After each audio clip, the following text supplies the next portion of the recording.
Hello, everybody. I'm Matt. And I'm Maggie. And we are hopefully awesome. That's right, a positive place on the internet where we nerd out about all the geeky things we love. And today's geeky things include Matt's voice got Matt's voice. Who knew my voice would be so low? Of course, our weekend box office. Yeah. We got some Netflix announcements from the Geeked week, including a new Terminator show. Then we also got some a weird story about Wile E. Coyote and a movie. Story is wild. It's wild, dude. It just keeps going. And of course, the big news from last week: The Legend of Zelda live-action movie that got announced. Gonna be talking about that and discussing both the Marvels, mostly, and a little bit of Loki. We already did an entire hour on Loki, so won't be going too deep into that. But because this is the Hopefully Awesome Show, our weekly podcast where Maggie and I recap all of the nerdy news from the previous week and just hang out with each other, you know, because it's a Monday, and it just is Mondays. What it is. Oh, all right, Chris Pratt. Nailed it. Also, shout out to our member producer for the month of November, Strange Marvel Theories. We greatly appreciate you joining us here at Hopefully Awesome. Thank you for being our monthly producer this month. So, everybody, if you can't tell, my voice, I'm not sick. No. It's more of like a... It's like a sinus thing. Yeah, like a seasonal sinus. Yeah. I feel like your lots are... I can't... Here, tell you what. You know what? I'm going to fix it. Uh-oh. Matt's going to fix it. Because we got to wait for Eric to get here anyway. Oh. It's Matt's teeth. All right, here we go. See if the lights. What's up, Jeriana?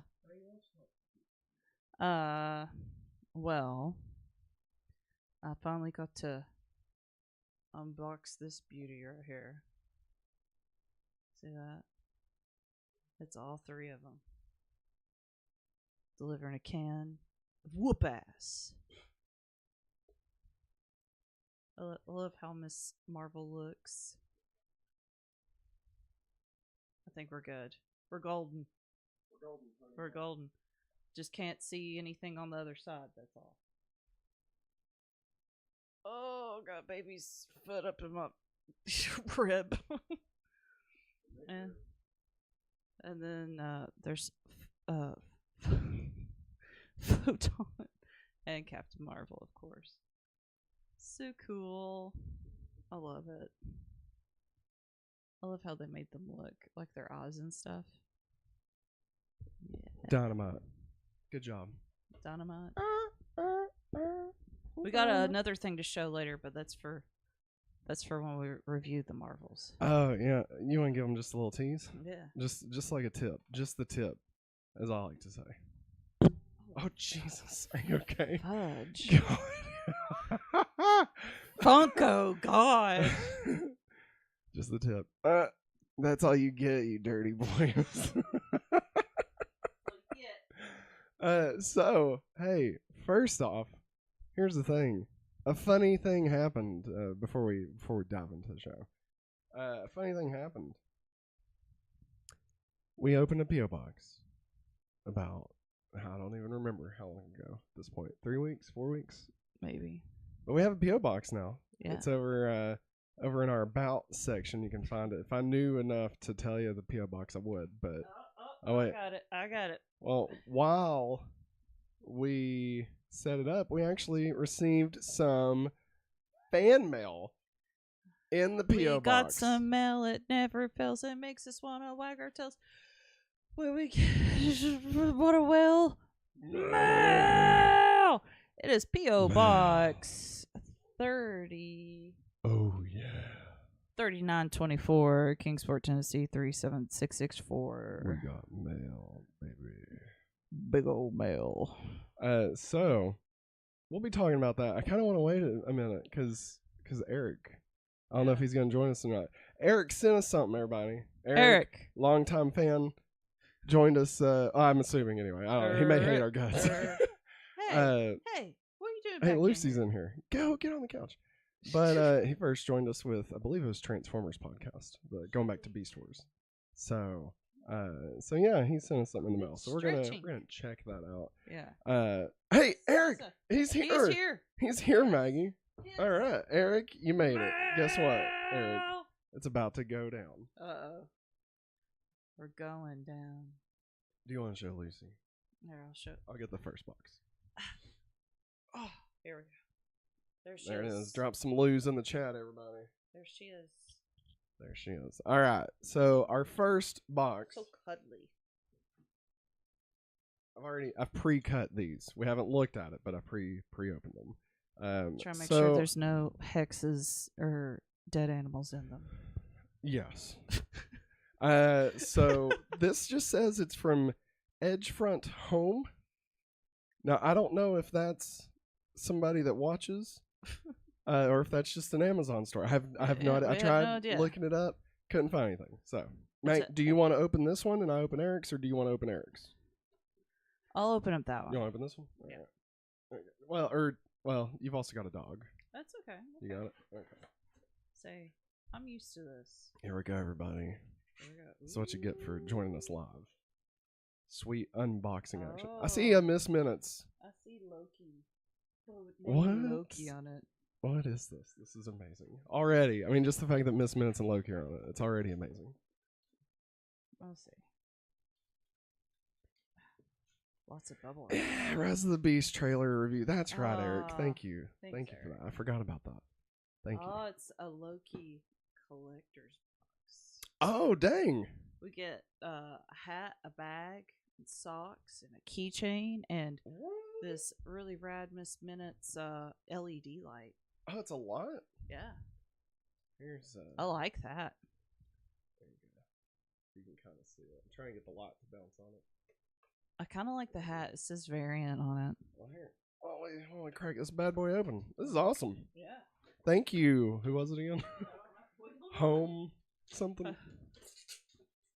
Hold on. This is nice. Thanks. For real. Thank you. Edgefront Home. Edgefront Home. Oklahoma City, Oklahoma. If this is you, watch me like rip the box open and like then be like, no, it's a collector's item. It belongs in a museum. There's no thank you note in it, so thank you, random person. Here you go, Maggie. Yay! Here's your hat. There's your variant hat. Take this. I'm about to wear these socks. I am, dog. Oh, Eric's gonna put us on the big screen TV. Oh, daggone. I like it. There we go. Look at that. Ooh. Yeah. You look like Loki. There's a TVA keychain. Yeah. It's pretty cool. And of course, the Miss The Minutes LED Demon light. herself. I think it takes batteries. Yeah, it takes double A's. We'll set that up later. Not gonna do it right now. I'm gonna wear the variant. Thank hat. you. Hey, dude, wear it. Wear it the There. whole time. That'd be great. Thank you, whoever sent this, and if you sent it, let us know. Yeah. If you're not watching this live, it's totally fine. Let us know in the comments so we can actually thank you. Yeah. All right, Properly. Eric.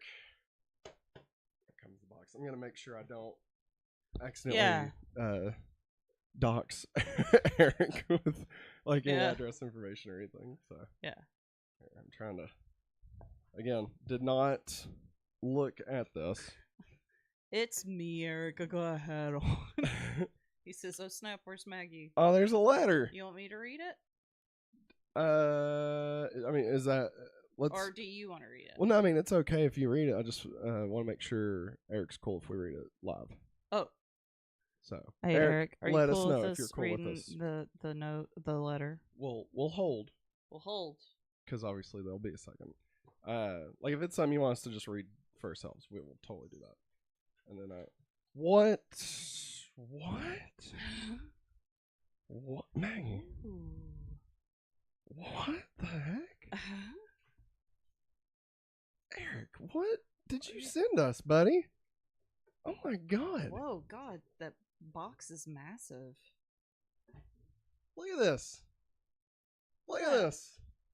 It's Scott Pilgrim Miniatures The World, a game. Oh my god! What Ooh. collector's edition? Scott Pilgrim Miniatures: The Bro. World, a game by Erica Boreoris. Dude, look at this. Oh, he says we can read the letter. Okay, yeah. All right. Oh, he wrote this on Friday, October 13th. Oh gosh, so sorry, Sorry, it's taken bro. us so long. It's been like what, a month? It's Yeah. literally a month ago. I'm so yeah. sorry, Eric. Thank you so much Thank you, already. man. Sorry, God, this is fantastic. Hi, guys. Thanks for all the hard work you guys put in your videos. Here's a little something I think you guys might like, and with the show coming up. Oh, sorry. Perfect timing for the P.O. Box. Speaking of P.O. Box, Target doesn't let me send stuff to that address. I would love to order stuff from there to you guys since shipping is free, but I would need Yes. your address. Gotcha. Okay, and I'm not going to read the next part. There's I'll put it in there. There's a way you can put it to where it reads it as a street address, not a PO box. Okay. You just use like the post office address. Mm-hmm. So I'll update our about section and put Yeah. that in there. Let me know if that could be a thing. Once again, thank you guys for the entertainment. Matt and Maggie, totally awesome. Eric, bro, thank you so much, man. Maggie, look at this. Oh, wow. Oh, my God. That looks so great. Look at this. Oh my god, this is amazing. This is so freaking rad. Are you kidding? Are you kidding me, man? Look, there's Patel. What's his first name? Is it Matthew? Matthew Patel. Patel, yes. The fact that I think can't remember it's Patel, Matthew. Yeah. Matthew Patel. And there's the demon hipster Yeah. chicks. You got, of course, Envy Adams. Yeah. Oh my god, this is fantastic. And there's Knobs. On Ramona. Oh my god. I love it. There's fuck. What's his name? The roommate? Yeah. Dude, my brain. Culkin. I can't think of like his name. I can't either. Wait. Wallace.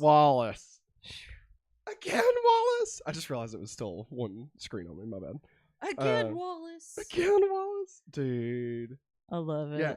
So that's what G-Man in the comic looks like. So like for their final battle. Oh God. Yeah, it becomes like a demon looking. That's down the bottom. terrifying. I don't know if you can see it. Fantastic stuff. Oh my god. I mean, just Thank this you so box much, alone. Eric. Like honestly, if it was just the box, I'd be like, this is amazing. Oh my god, Eric, thank you so much, man. That is awesome. I can't wait. are hopefully awesome. Yeah. No, you really are awesome. Though. Yes, you man. No, there's Yeah. no hopefully to it. You are awesome. You totally This is fantastic. tubular, man. We're gonna have to figure out a way to set this up for when we review the show. Yeah. Like we're gonna have to do that. Thank you again, Eric. We will Thank you. let you We know cherish about it. the address stuff. Yes, I will update the about section tonight. I'll put that in there. That was That's awesome. cool. Thank you so much. Man, you can't believe that. No. What Can't a, believe it. what a world we live in. Yeah. That like here we are. I mean, look, I'm not trying to act like we're all like huge or anything like that by any means. But like when we first started this after we got married, like it was more just like, hey, this would be fun, to hang out, make fun things together. And I mean, obviously I always wanted it to become like a thing, right? Yeah. And we were off and on for like 4 or 5 years until last year when we finally like really like committed back wholeheartedly. Yeah. And just I mean, there was a lot of time that I was like, this is never gonna happen. Like I thought maybe we might get monetized, maybe we might get like AdSense and stuff. Yeah. Never in my wildest dreams did I think there would be people that legitimately like enjoy watching us. Like, you know what I mean? I was like, we might manipulate people enough to like watch our trailer reactions and stuff. Like we might make them think like, oh, we're gonna be watching real people, and it's just us watching trailers. Yeah. So I mean, to have people that not only tune in week after week, live, hang out with us, but then take the time to like send us a gift in the mail, like that's awesome. Yeah. And I mean, by no means is this any kind of requirement or anything by any means. Like, and nobody feel free, like feel obligated to do this. But just it means a lot. Like it really, Yeah, it means a does. lot. So It thank you. reminds me of being a kid. My cousin and I used to mail each other a lot, Oh, and that's what it reminded me of, like seeing Yeah. Eric's letter and Yeah. stuff. So like, I really like that. it's awesome that Eric took the time out Yeah, just to write us a letter. Like I'm framing it. the only other the only other letter I think I ever got was from my brother when he was in prison. What? It's time for the news. Good news, everyone. All right, everybody. Enough of this sappy shit. I'm joking. I'm joking. Way to kill the mood, man. Having fun. When was that? When was it that you guys relaunched the channel? You just celebrated the 1 year. It was April 1st, 2022. Yeah, that is right. Yeah, we picked. Which, I mean, we had like a few other videos come out prior to that, just a couple, because we were kind of testing out the waters. Like we did reaction we did a to like gameplay and a reaction. Yes, we did the Obi-Wan trailer reaction. We did the Miss Marvel trailer reaction, I think, and then we also did a like our first TikTok was a review of the after party, and I spent way too long on it, like several hours. I was like, Jesus, I'm never posting on TikTok again. Eric, we know you're not in prison, man. So it's all good. It's all good, man. Man, can you imagine if Eric was in prison and like this was the one thing he chose to watch? Like, God help you. Like, there's so many other better things out there. No, we know, man. We know. Oh my gosh. So yeah, April 1st. And okay, it's weird. We have like 5 different anniversaries. So like, yeah, it's really weird. I first launched Hopefully Awesome before we even got married. Yeah. On January 18th. Yeah. Funny. 2016. To coincide with Cloverfield Day, which now may also coincide with the birth of our son. So we'll see. Fingers crossed. And then Hopefully Awesome also kind of started when we got married. So that was on October 21st. Yeah. 2017, obviously. And then I can't remember what our actual first day of like posting stuff on the internet was. All I get is PTSD from when we used to do Twitch after we mowed the yard of the morning. So yeah. And I had this grand idea. Hey, what if we went live on Saturday mornings at like 10 a.m. for like 3 hours? And like it was basically this show, but we would also play a game at the end. It would be 2 to 3 hours long. Yeah, and we would we would mow the lawn first. And like I think at that point, one of the points we were on Slim Fast, and so we were losing our minds and mowing the lawn, having a descent into madness. It really was. It was insane. Like, and then also the fall of the House of Usher came out. No. Hill House. Hill House came out. My bad. We were like bawling our eyes out. And then like we're just like having these mental breakdowns while watching the show.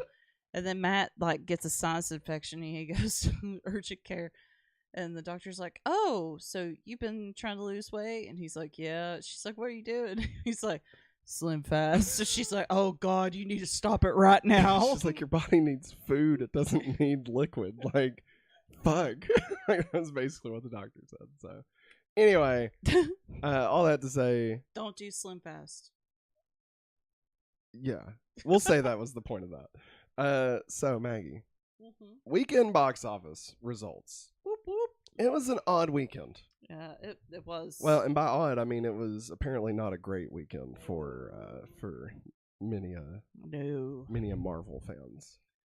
No. Oddly enough. Now, we are going to review the Marvels here in a little bit. When we do, we will be spoiler free.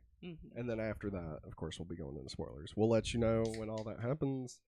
No worries. Like, you know, we're not, even though the Marvels is getting ready to be brought up in our box office numbers, no worries on like us spoiling it. We'll obviously save that for the end. So, number 1 at the box office this weekend, the Marvels.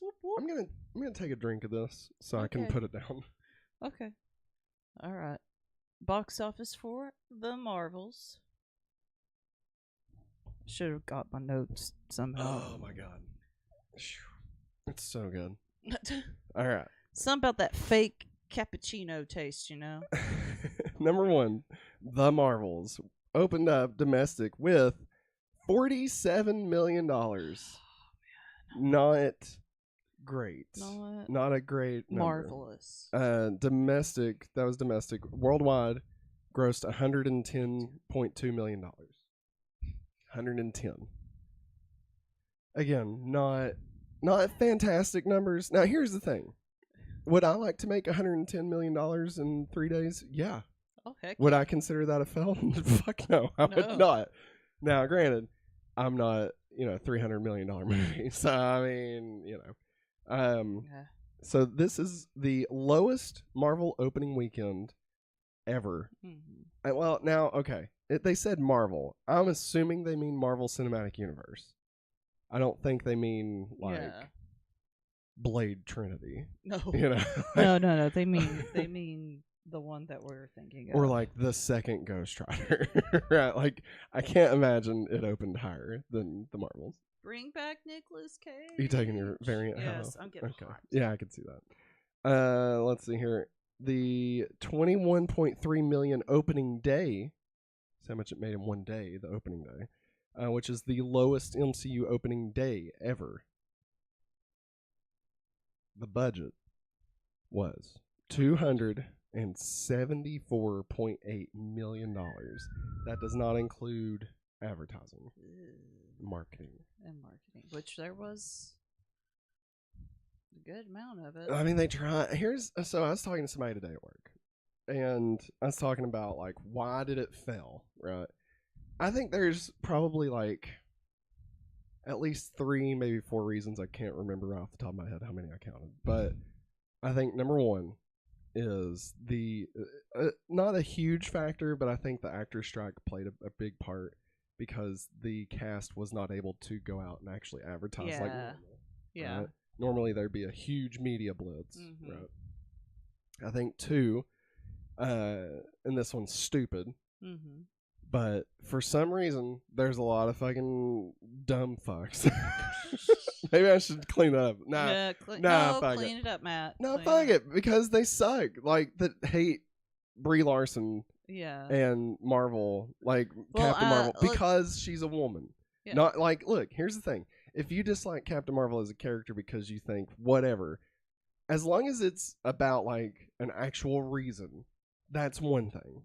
If it's just because she has a vagina, then I don't know what to tell you. That's a stupid reason to dislike something. I don't know. I don't know what to tell you. And I told the guy I was talking to at work today, I said, let's really break it down. If you're trying to talk about the death of masculinity and shit, right? And that's why you don't Marvel's going woke because they got a female superhero-led movie, right? And well, what's more masculine? Watching 3 women in tight outfits doing some martial arts and fucking around and beating the shit out of people, or watching a bunch of dudes do that? Playing grab ass with each other. I'm just saying, if you want to get real, technical. I'm just saying, if you want to get real about it, all right. If you'd rather watch a bunch of dudes, their tight butt pants, maybe take a look in the mirror. And hey, it's okay if that is what you want. That's okay. Maybe you should learn to accept yourself instead of throwing hate at other people because you can't deal with the fact of who you really are. It's not the Hopefully Awesome show without some good old honesty rant. Glad you guys stick to your pew-pews. Did you guys see the Garfield trailer? It looks great, Brandon Heaton says. I mean, honestly, it does. It's cute. I love little baby Garfield. Hey, man, anytime they want to put a baby something in any of these movies, I'm down, If they would have put baby Optimus Primal, I would be like, holy fuck, that's amazing, They're not babies. I don't think that happens. What? I'm just trying to imagine an Autobot, and it'd be like an RC car. They would be so tiny. They'd be a micro machine. Nah, wow. That's weird. No, it does. It looks cute. I love the Yes. animation style of it. It kind of reminds me of Mitchell's versus the Machines, where it's a little bit like kind of hand drawn, but it's Yeah. obviously CG. Yeah. I like it. All right. So back to this. So hating it because it's women. I think that's a small part. Probably like it's probably more overblown than it actually did play a part. But Yeah. we'll just. I mean, that is a factor, right? And then three. Yeah. I think there's some what's it called? Habitual? Is that the right word? Some residual. I think that's the word I'm looking for. Residual hate towards Marvel for just what's gone down in the past couple of years. Yeah. Like, don't get me wrong, we had Loki was obviously fantastic. And Guardians 3 did really well. But outside of those, like it's been kind of a downward trend with Marvel movies, right? And I think especially with Secret Invasion, a lot of people were let down with that. And so this kind of continues from Secret Invasion. Yeah. It's not really. Sorry, I just realized I left the mouse on the end stream button, so I don't want to accidentally click that. So I think that's a big part of it. I don't know. A lot of people have said it's terrible. I don't think it's terrible. And like when the Rotten Tomatoes numbers first came out, it was like below like 53 50, or yeah. something. And like the longer it's been out, the higher it's gotten. So like it's up to like 63 or 64 or something like that. So I'm hoping word of mouth will help kind of at least get it some more business. But I really hope Disney doesn't take like the stupid lessons from this. Like, female superheroes, can't do them. Yeah, they don't make money. It's like, no, you fucking idiot. There's a billion. Listen here, Bob Iger. Fuck off, all right? All right. Okay. Captain Marvel 1 made $1 billion. All right? $1 billion. You know what's cooler than $1 million? $1 billion. You know what's cooler than a billion? Justin Timberlake. A trillion. Oh, shit. So, that's it as far as the Marvels. We'll talk more about that later. Maggie, any thoughts about the Marvel's box office? Go spend your money on the Marvels. That's the whole thing. That's the whole thing. All right. I'm going to be seeing Trolls 3 and Wish this month. Us too, man. Yeah, Trolls 3 is this weekend. All right. What's number 2? There's too many things this weekend. Just throw that out there. Yes. Because also, sorry, real quick, Monarch and Scott Pilgrim and Trolls 3 and the Oh my god, I'm going to have to like Songbirds and Snakes. That one comes out also. Which obviously we're not going to watch that this weekend, but all that comes out. I'm going to have to keep a notepad. Yes, you are. For what? For all the things we got to watch. Boom. Well, you know what, Maggie? If you subscribe to Hopefully Awesome on YouTube, I post a thing every Friday letting you know what all's coming out for the week ahead. So What? yeah, there you go. And hey, you know, you can become a member. Help us get our goal of Look a at new emote. Look at that bar. Look at that. Don't you want to see that bar get thicker? Let's plump up that thick bar. You know what I'm saying? Where's Matt ZR? And number 2, dropping from the number 1 spot. FNAF got dethroned. Made an additional $9 million. I didn't mean to chuckle when I said that.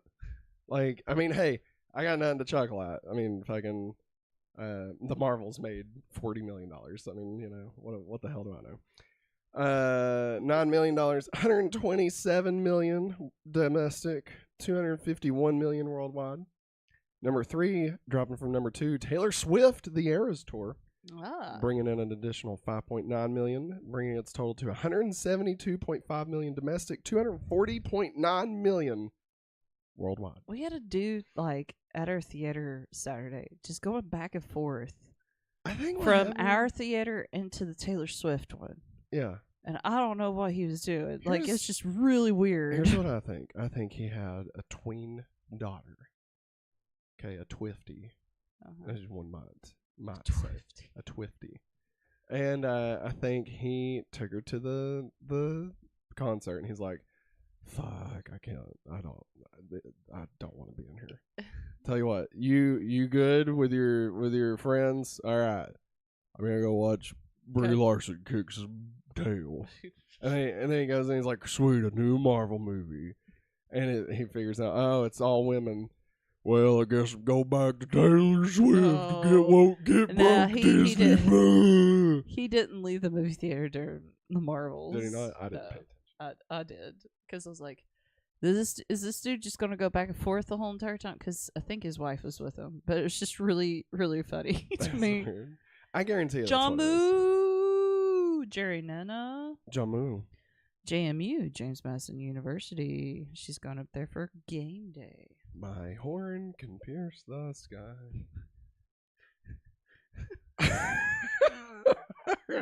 Number 4. Staying in the number 4 spot. Priscilla. Since my baby left me, I found a new place to dwell. It's down there in the lonely street. Oh boy. I feel alone. I feel like my voice would lend itself better to Johnny Cash than Elvis Presley. Right now, yes. Hello, I'm Johnny Cash. Okay, let's keep the I track moving. hurt myself today. It's a Smallville reference. I know it Priscilla is. made $4.7 million, bringing its total to $12.7 million. Still domestic, not worldwide yet. Number 5, dropping from number 3 slot, Killers of the Flower Moon. Add an additional $4.6 million, bringing its domestic total to $59.9 million. And its worldwide gross to $137 million. At number 6, up from the 16th slot, it added an additional 750 theaters. That's why it's like I think it had like 3 theaters and it jumped up. It's not Oppenheimer, if that's what you're. I know it's not. Yeah. The Holdovers. It's that new. What's his name? It's not Giovanni Ribisi. What's his name? The guy. I always get their names mixed up. The guy that played Rhino in Amazing Spider-Man 2. What is his name? Sideways. Girl with the girl in the water. I can't remember his name. Let us know in the chat, everybody. Somebody look it up. But yeah, it's his movie. $3.2 million. Bringing its total to $4.2 million. Number 7, brand new to the box office. Oh God, I know which one it is. What do you think it is? This is the Journey to Bethlehem. It is the Journey to Bethlehem. The musical. I had a dream my life would be A musical. much more holy than About this shit I'm living in. when Jesus was born. Do you think they have a little drummer boy? Like, here's the thing. If they do the Journey to Bethlehem, the musical, and it's like they just take all the Christmas songs and turn it into a musical. I mean, if like fucking Frosty the Snowman comes like rolling in there, he's like, hey, Jesus. You know they didn't, Matt. I would be down for it. Wait, isn't Kimberly from Power Rangers, isn't she Mary? I don't know. I think she is. I'm going to look it up. Kimberly, like from the movie, the Power Rangers, the movie that was in Aladdin. I'm not sure. You know who I'm talking about. I know who you're talking about, but I'm not sure if that's her or not. John Malkovich. At number 8, dropping from the number 7 slot. No, it's not her. Is she in it at all? I could have swore I saw that she was in it. Oh no, Antonio Banderas! What are you Maybe doing in that movie? Yeah, that's what I was thinking. Was it? Lecrae's in it.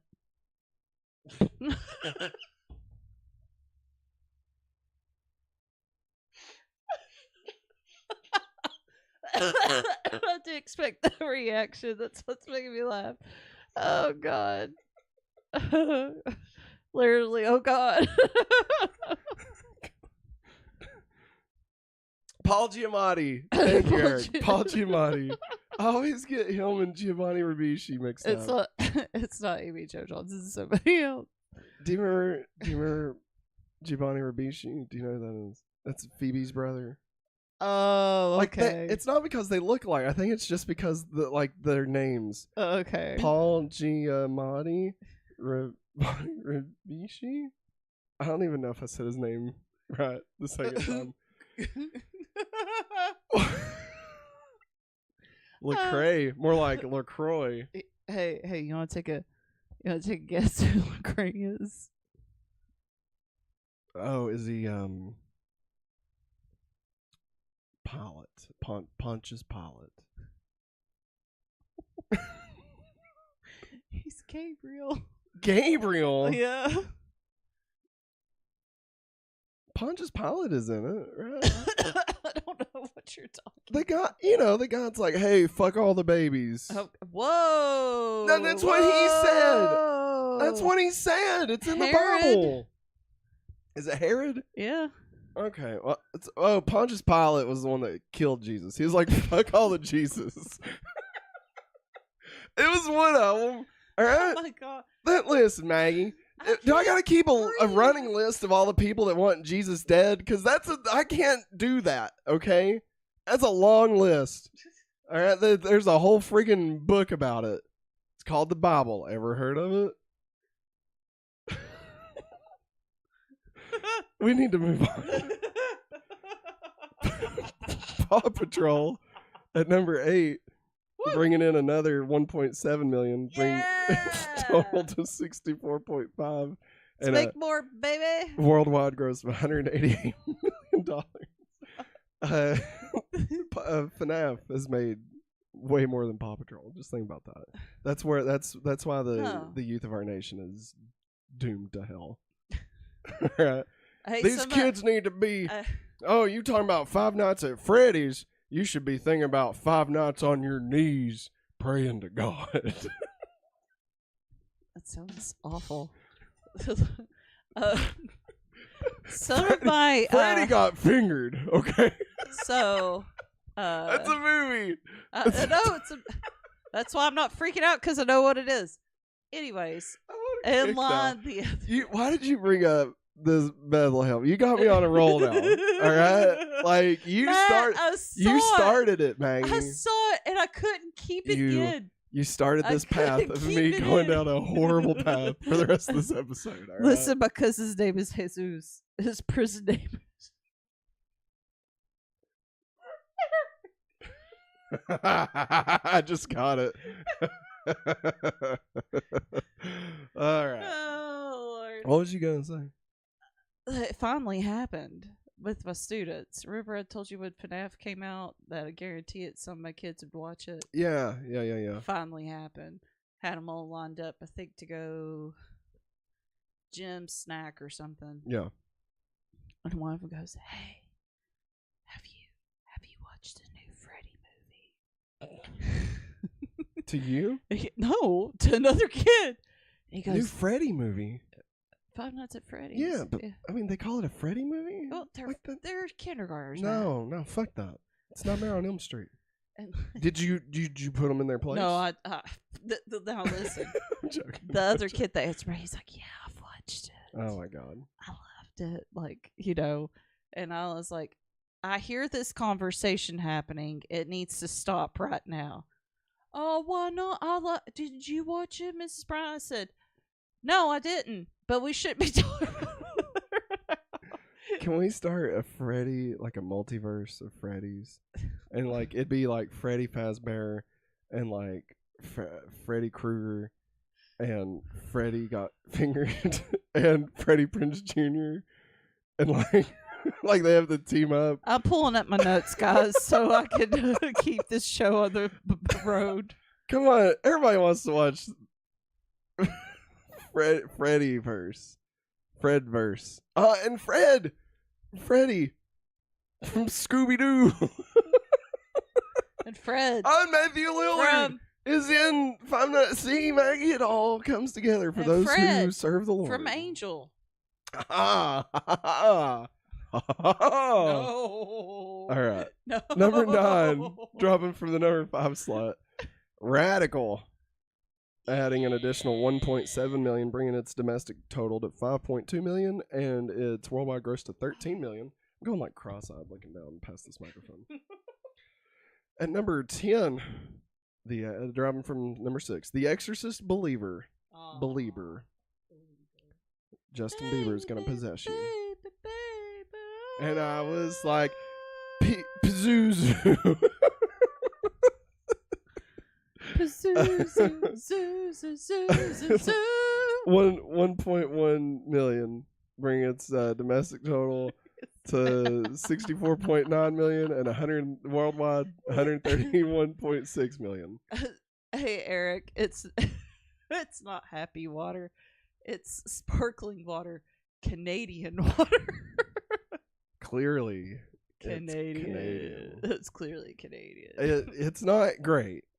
It's not. It's better than LaCroix though. I mean, it's a lot fucking better than LaCroix. LaCroix, I mean, that's fucking sewage water. No, I mean it's not great, but it helps my throat. I like the fizz. Like it's like if I try and drink just normal water, it doesn't work. And even like the Propel I usually drink, like I don't know, it like dries my throat out. Yeah. It's weird. Well, it's because it's got a butt ton of sodium in it. But how much is a butt ton? Quite a bit, man. I like to think that a buttload of money is like $100. Because this one time, I shoved $5 up my butt, and I don't want to brag or anything, but I could fit a lot more up there, way more. That's from something. Was it from Matthew? From Together the movie on MTV. I was like, I haven't heard this story.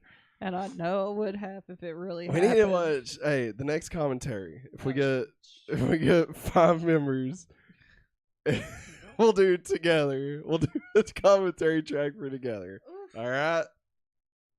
So get that bar moving. Look at that bar. Shit, I hit this minutes.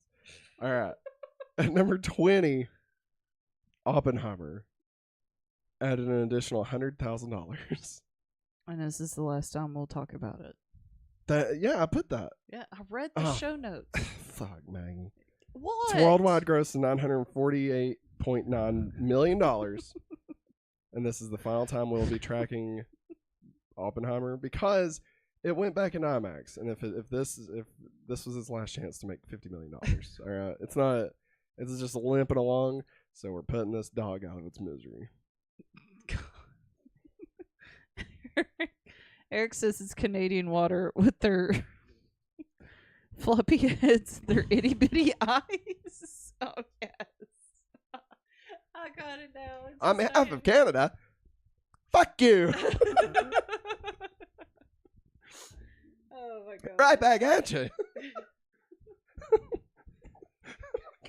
Listen. The first time I watched South Park the movie, all right, I died. Okay, that shit was the funniest fucking thing. When Terrence and Phillip start singing, I swear, and like I saw it on Comedy Central because they played it uncut for like Thanksgiving or something. It was at like 1 in the morning. Wasn't your parents watching it with you? We all watched it. Yeah, we gathered around the turkey and watched South Park.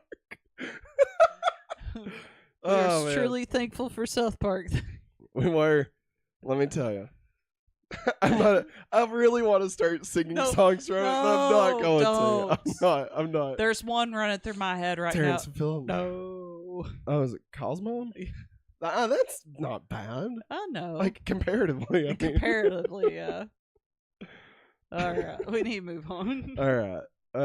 That's it. Thanks for watching, everybody. Bye. I'm joking. Okay. All right. Give me just a second.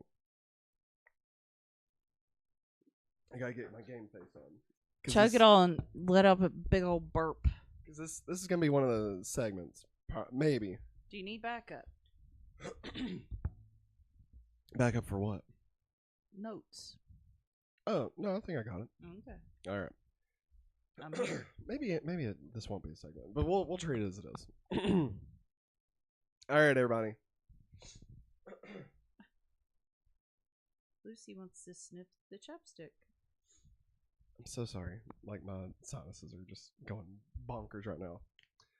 So, Maggie. Matt. Netflix this past week had a big, huge week of announcements. And I scrubbed through all of them and found a handful that we actually want to talk about. So, we're going to talk about that right now. So, via Netflix, Geeked Week is what they call it. The first day of Geeked Week was Stranger Things Day, where they announced some Stranger Things news. The reason why it was called Stranger Things Day is not just because of Stranger Things news, but also because it was the 40th anniversary of the day Will went missing. Yeah, So, yeah. Think about it. think about that. Let that. That's some real Think about juice. that. Drink that up. Drink it up. It's real juice. Go get you some Christmas lights and put the ABCs up on the wall with them. I need you to get a glass and dip it in the sink and drink it. Because that's some real juice. Drink it up. Dip it in the Dip it low, bring it up slow, throw it all around, bring it up, bring it back, hop that. Somehow make a man say, "Oh." I sound just like her. Yeah, you do. A first look behind the scenes of the upcoming stage play for Stranger Things, which kicks off its run starting this month. I thought I had the name of it. Yeah, The First Shadow. Stranger Things, The First Shadow. It's like a Broadway show, but it's not on Broadway. So it's a stage play, I guess is what they call it. Okay. I need to go see that show like I need a bullet in the head. Abraham Lincoln. Whoa. Stranger Things 5, season 5 news. We got a crumb. What? Eric said, "Let that sink in." And can we stop saying sink? Get it? Think about it. Drink it up. All right. Season 5 news. Buttercup. We got a crumb in the form of the first line of the script from season 5, episode 1. Ready for this? Yeah. Darkness. The sound of cold wind. Groaning trees. And a child's voice singing a familiar song.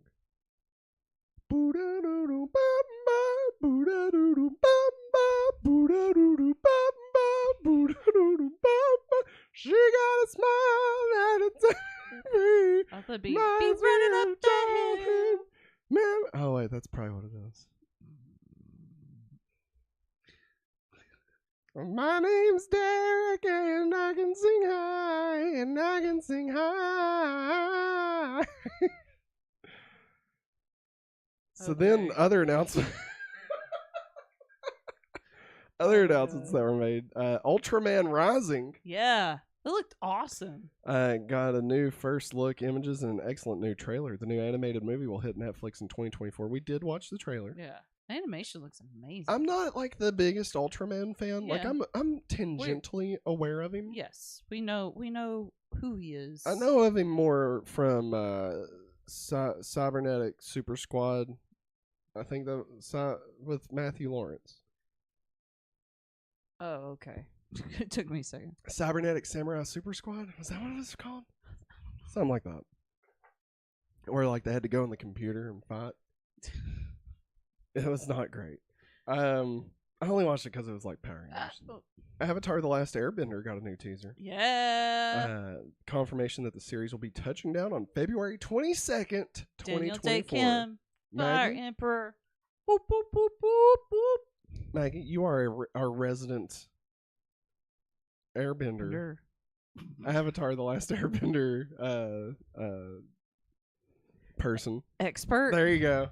Maggie, tell us what you thought about Avatar: The Last Airbender. We kind of got Shaft with the movie, Hey. You didn't watch it. M. Night Shyamalan made that. I know. Anyways, I watched it. Billy watched it and said it was fun. It was okay. Anyways, it's no Dragon it looks Ball. like they're going to really stick with the material. Especially, I love how all the characters are, brought to life. Especially, Aang, how he's glowing in some parts of stuff. God, Eric, you're killing me, man. And I'm like taking glances at chat right now. And seeing like not Cusco. God, I can't think of the fire. The Emperor's New Groove? No, that's. I'm trying to think of the Fire Nation's prince. I can't think of his name. Prince Kuzo? Abubu? No.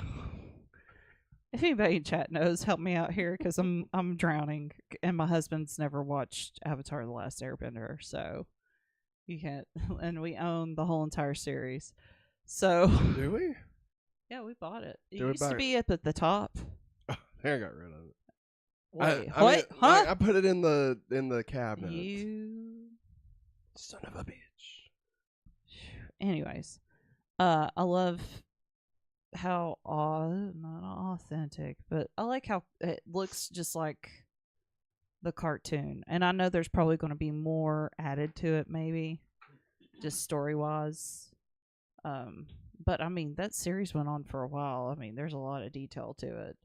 But I loved seeing all the characters and stuff and knowing what places they were at and stuff. So it was pretty exciting. I'm excited for it. Awesome. I was like, where are you? I can't breathe. Yeah, no, I mean, what I saw of it, I liked. Obviously, like Maggie was saying, I don't know anything about Avatar: The Last Airbender. So yeah, there you go. Damsel released a teaser trailer with Millie Bobby Brown front and center. No exact release date other than a broad 2024 window. It looked really good. Yeah. She looked badass. Yeah, it's almost like it's where she's like a princess in a castle town, right? Yeah. And like I guess they have to sacrifice the princess to the dragon once every generation, right? Like into each generation a slayer is born. She alone will have the powers and abilities to kill all the vampires, the demons, and the werewolves. She is the slayer. And and so like they're like, hey, Millie Bobby Brown, it's your time to shine, and they throw her in the dungeon with the dragon. Buffy. And then she's got to slay the dragon, you know, but she's not supposed to. She's supposed to get eaten, so the dragon gives them like good stuff. I don't know. Look it up. It looked cool. Yeah. Looked cool. It looked like a fun little change of a fairy tale, you know, almost like Shrek meets Zack. Like if Zack Snyder did Shrek, Yeah. it would be Damsel. Somebody once told me. Eric in chat says, unpopular opinion. I like that Avatar movie. The blue people were amazing. No, but seriously, I did like the movie. I'm not familiar with the shows, so for me it was a solid movie. I wanted a second part. Good job, Eric, you're killing it. Killing it, man. You deserve this. There you go, bro. Did you ever think this kind of looked like the Cosmic Cube?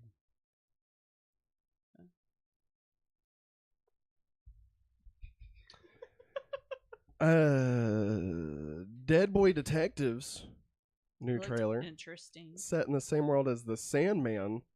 So it's a DC Comics affiliated thing.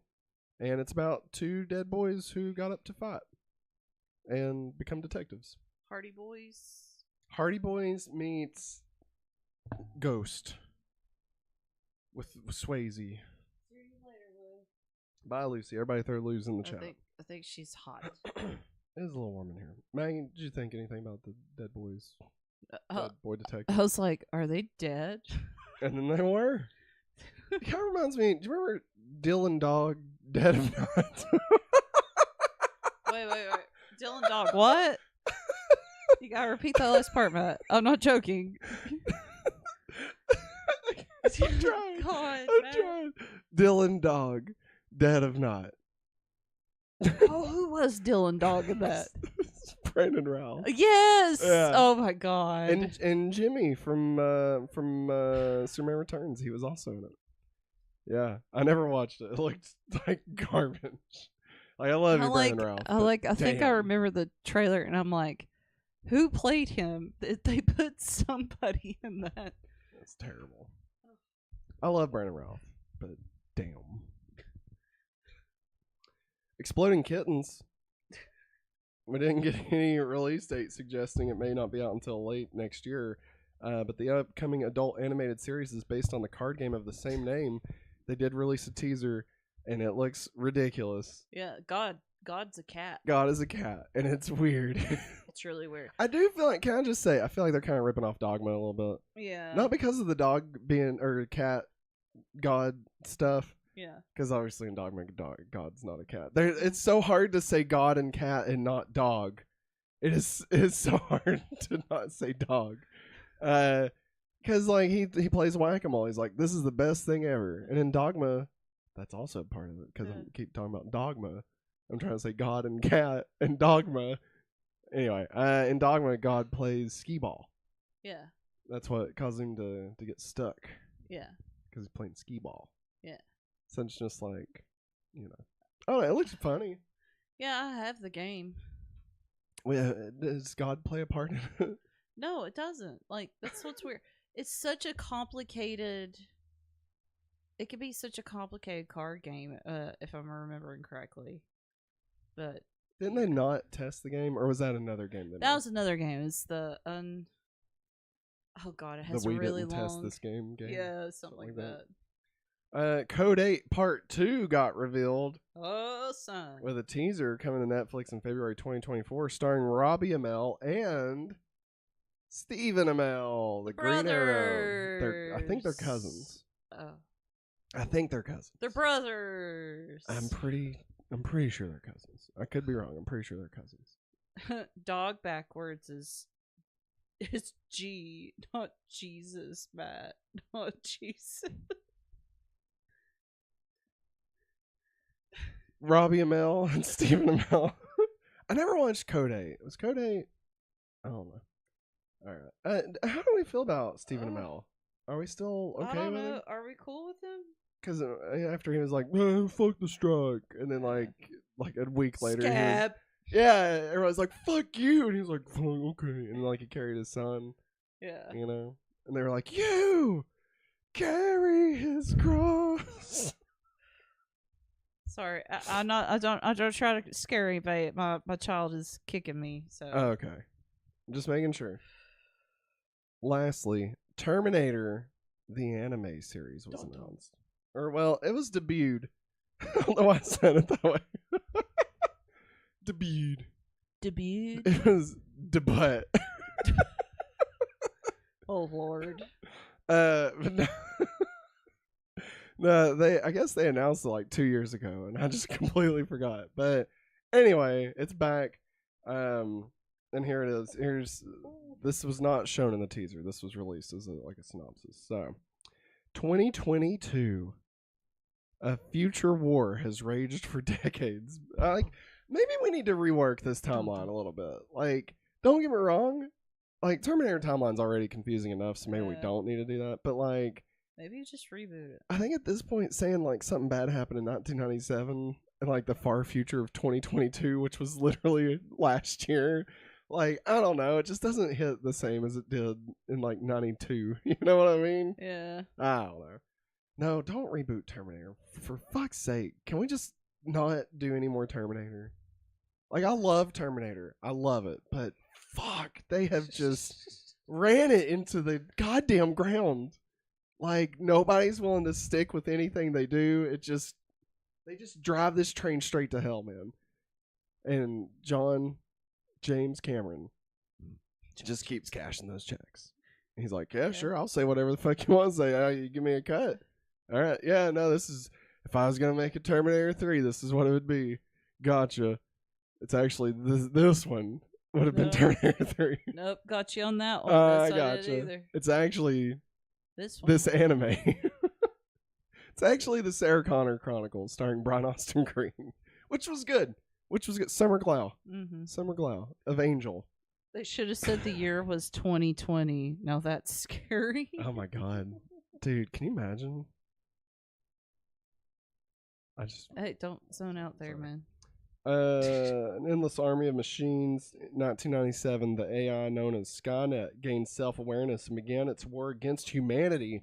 Caught between the future and his past. And this past is a soldier sent back in time to change the fate of humanity. She arrives in 1997 to protect a scientist named Malcolm Lee, who works to launch a new AI system designed to compete with Skynet's impending attack on humanity. As Malcolm navigates the moral complexities of his creation, he is hunted by an unrelenting assassin from the future who forever alters the fate of his 3 children.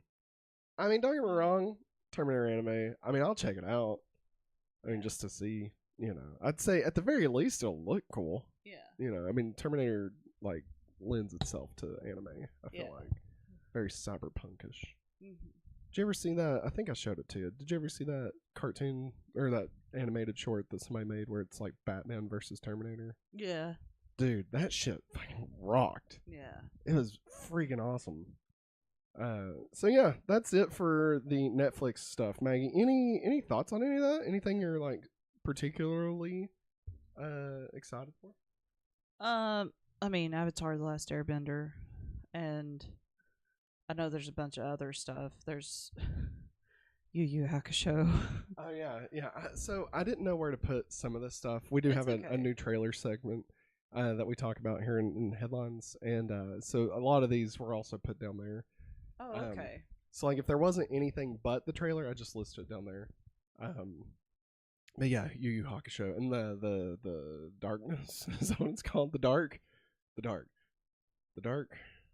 the animated Orion in the Dark. Yeah, that's it. Yeah, that one. Yeah. So yeah, we'll talk about all that. I mean, me personally, I don't know. I probably won't watch any of it. Yeah. Maybe Ultraman. Maybe. Like, it looked cool. Yeah, I'm down to watch Ultraman. And I mean, Damsel looked decent enough. And the Terminator anime, I'll probably check all those out. But that's probably about it. Yeah. All right. Next up, our next segment, and this is going to be a segment. So. Okay. You ready for this? I'm ready. Let me tell you the strange story. Is this a bedtime story? What are you doing? I'm sorry. No, it's okay. Maggie, this the story of Coyote versus Acme is bizarre, okay?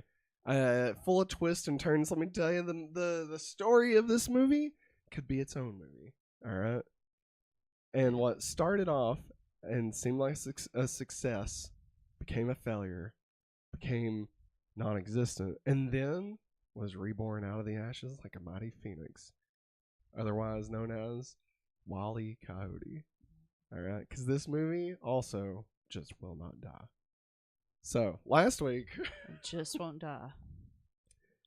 Last week, David Zaslav, everybody's favorite producer, everybody's favorite fuckface, Everybody's favorite CEO, decided that Warner Brothers is going to cancel the fully completed film Coyote versus Acme, so they can get a $30 million tax write-off. $30 million. All right, now just to be clear, the movie's done. Yeah. They've already spent all the money on it, right, except for marketing and release. Yeah. Which, I mean, is not nearly as much as how much it cost to make the movie, all right? Yeah. From what I heard, I think it said that the movie cost about $70 million, so they're not even making back what they put into it. Okay. The Marvels is considered a failure, and it made $40 million. Yeah. So they're getting a $30 million tax write-off for this. Okay, that was the plan. All right. Coyote vs. Acme has been shelved by Warner Brothers a year after filming completed. Similar to Batgirl, the film starred John Cena, Lana Condor, and Will Forte, and it was produced by James Gunn. Co-written too, I think. I think you're right. Yeah. So I mean, a James Gunn. Either way, James Gunn had his hands in it, and John Cena, and it's Looney Tunes. Yeah. Like, I feel like that's a pretty easy $30 million. You know, at the very least, it would make $30 million. Like, at the bare fucking minimum, it would make $30 million. Yeah. You know, I mean, John Cena's name alone, I feel like you're gonna get $30 million. Yeah. The film was completed with very good test scores. Yeah, they said it got in like the high 90s, like, which is around like The Conjuring and like the best Marvel movies got these scores. That's crazy. Yeah. Warner Brothers reportedly thought it wasn't worth the cost to release or to sell to other buyers, so they weren't even going to allow it to be sold. Many filmmakers have come out praising Coyote vs. Acme after Warner Brothers just shelved it for $30 million tax write-off. The best of its kind since Roger Rabbit The leads are super likable. It's beautifully shot. The animation is great. The ending makes everyone fucking cry. Yeah. So Warner Brothers really fucking stepping in it. David Zaslav just making wiping the dog crap all over the rug. Just making wonderful Decisions. Decisions as the new CEO of Warner Brothers. I mean, hey, come to Warner Brothers to make your movie where there's no guarantee anybody's actually going to see it, even if it's done.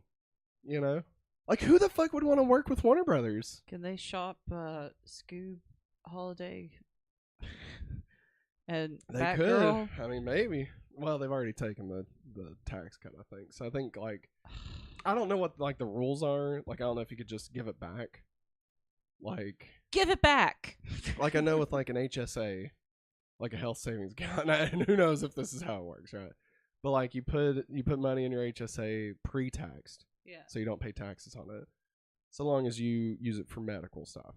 So you can take your money out of your HSA and use it for other things, but you have to pay taxes on it. Yeah. So I would imagine if they did decide to go ahead and release Batgirl, I don't know if they're even legally allowed, but if they did, at the very least, they'd have to give back the money they got as the tax write-off. Yeah. But I don't even know if they could even do that. So That's so stupid. it is stupid. But Maggie, that's not where the story ends. That's where the story ended for a while. Yeah. But then the story continued over the weekend Oh. via Puck News. In a surprising about-face, Warner Brothers executives will allow the filmmakers of Coyote Vs ACME, a $70 million live-action CGI hybrid Looney Tunes film, to shop the movie to other potential distributors. Yay. Warner's declined for comment, but a source says decision was made this weekend by Warner's film chief Mike DeLuca and Pam Abney, along with new animation head Bill Damashki, after the online outcry by filmmakers and the animation community, as well as some heated back and forth between the studio and reps for the director and stars. Warner's has agreed to pay the top talent their streaming bonuses, despite the film being scrapped, but obviously everyone involved in this project wants it to be released by someone. So they were like, okay, well, John Cena, we'll give you your streaming bonus. All right, Will Forte, everybody, you're going to get your streaming bonus, but we're not doing it. And they were like, fuck you. We just won the strike. It was like, we don't give a fuck about your goddamn pennies, Zaslav, all right? This ain't goddamn House Hunters. So why don't you take your streaming residuals and cram them up your ass? Just my addiction shit. All right. Excuse you. Via Deadline, so another ripple in this, Amazon Prime, Apple, and Netflix are all interested in potentially acquiring Coyote vs. ACME from Warner Brothers. Screenings are being set up for the streamers this week. So somebody's going to buy it. Yeah. And it's going to make a lot of money. Oh, yeah. Actually, I tweeted out we should get it to $1 billion. Just to stick it to David Zaslav. And so that maybe he could get fired. Like, fuck this guy. Like, I mean, you know what I mean? Like, it's been horrible for the company. He's been terrible. Just horrible decisions. Like, even one as simple as, hey, we have this new streaming service called HBO Max. Not doing so great. You know what we should do? We should rebrand it. Should we keep the HBO or should we keep the Max? Which one are people more aware of? Are you sure, David Zaslav? Max. Because HBO's been prestigious No, for like I live 40 life years. To the max. God damn it, David. Screw HBO. It's Max now, baby. You fucking piece of shit. You love me. You know you do. I live to the max. I created Magnolia Network, god damn it. You're sorry, little ingrains. Lastly, this is the last wrinkle in this. You ready for this? Yeah. Via The Hollywood Reporter. Now, obviously, this story's still evolving. So, I mean, this could change by the time this is even done. There could be a new update saying, oh, it's been purchased by Warner Brothers and they're actually going to release it next week or some shit, Yeah. Like, who fucking knows? But the last wrinkle we have for now, The Hollywood Reporter adds, after news of Warner Brothers shelving Coyote vs. ACME broke, several filmmakers instructed their reps to cancel meetings they already had on the books with Warner Brothers. Solidarity, bitches. Did we learn nothing from the struck? Like, don't fuck with people. Do a double backflip What's that? with my hands. Oh, just flying the bird. Yeah. The one finger salute. Ew, I just licked the microphone. Ew. I didn't mean to. All right. Eric said he's talked about the Transformers Terminator comic book. He says it's pretty good. Ooh, I need to check that out. He said He-Man Revelations, yeah or nay? Keith David is in it. We did watch and the Mark trailer. Hamill. I knew that was Keith David talking. I knew that. And apparently William Shatner's in the cast also. Oh. All I can say is He-Man looks super bald. Like too jacked? Too jacked for my taste. Like, it kind of looks like He-Man in that one live-action commercial with him and Skeletor where they do the Time of My Life dance together. Where he just looks like he's just made out of foam rubber, you know? So, like, is this like a continuation? And, like, why is Skeletor computer? Yeah, he's digitized. Yeah. I was like, wait, Skeletor's digital? And then he also said, so mad this Wally versus Acme is scrapped. The short you posted is beyond on point. I wish that WB would get to see that short. And he said, what a puck. LOL, this segment is like a roller coaster.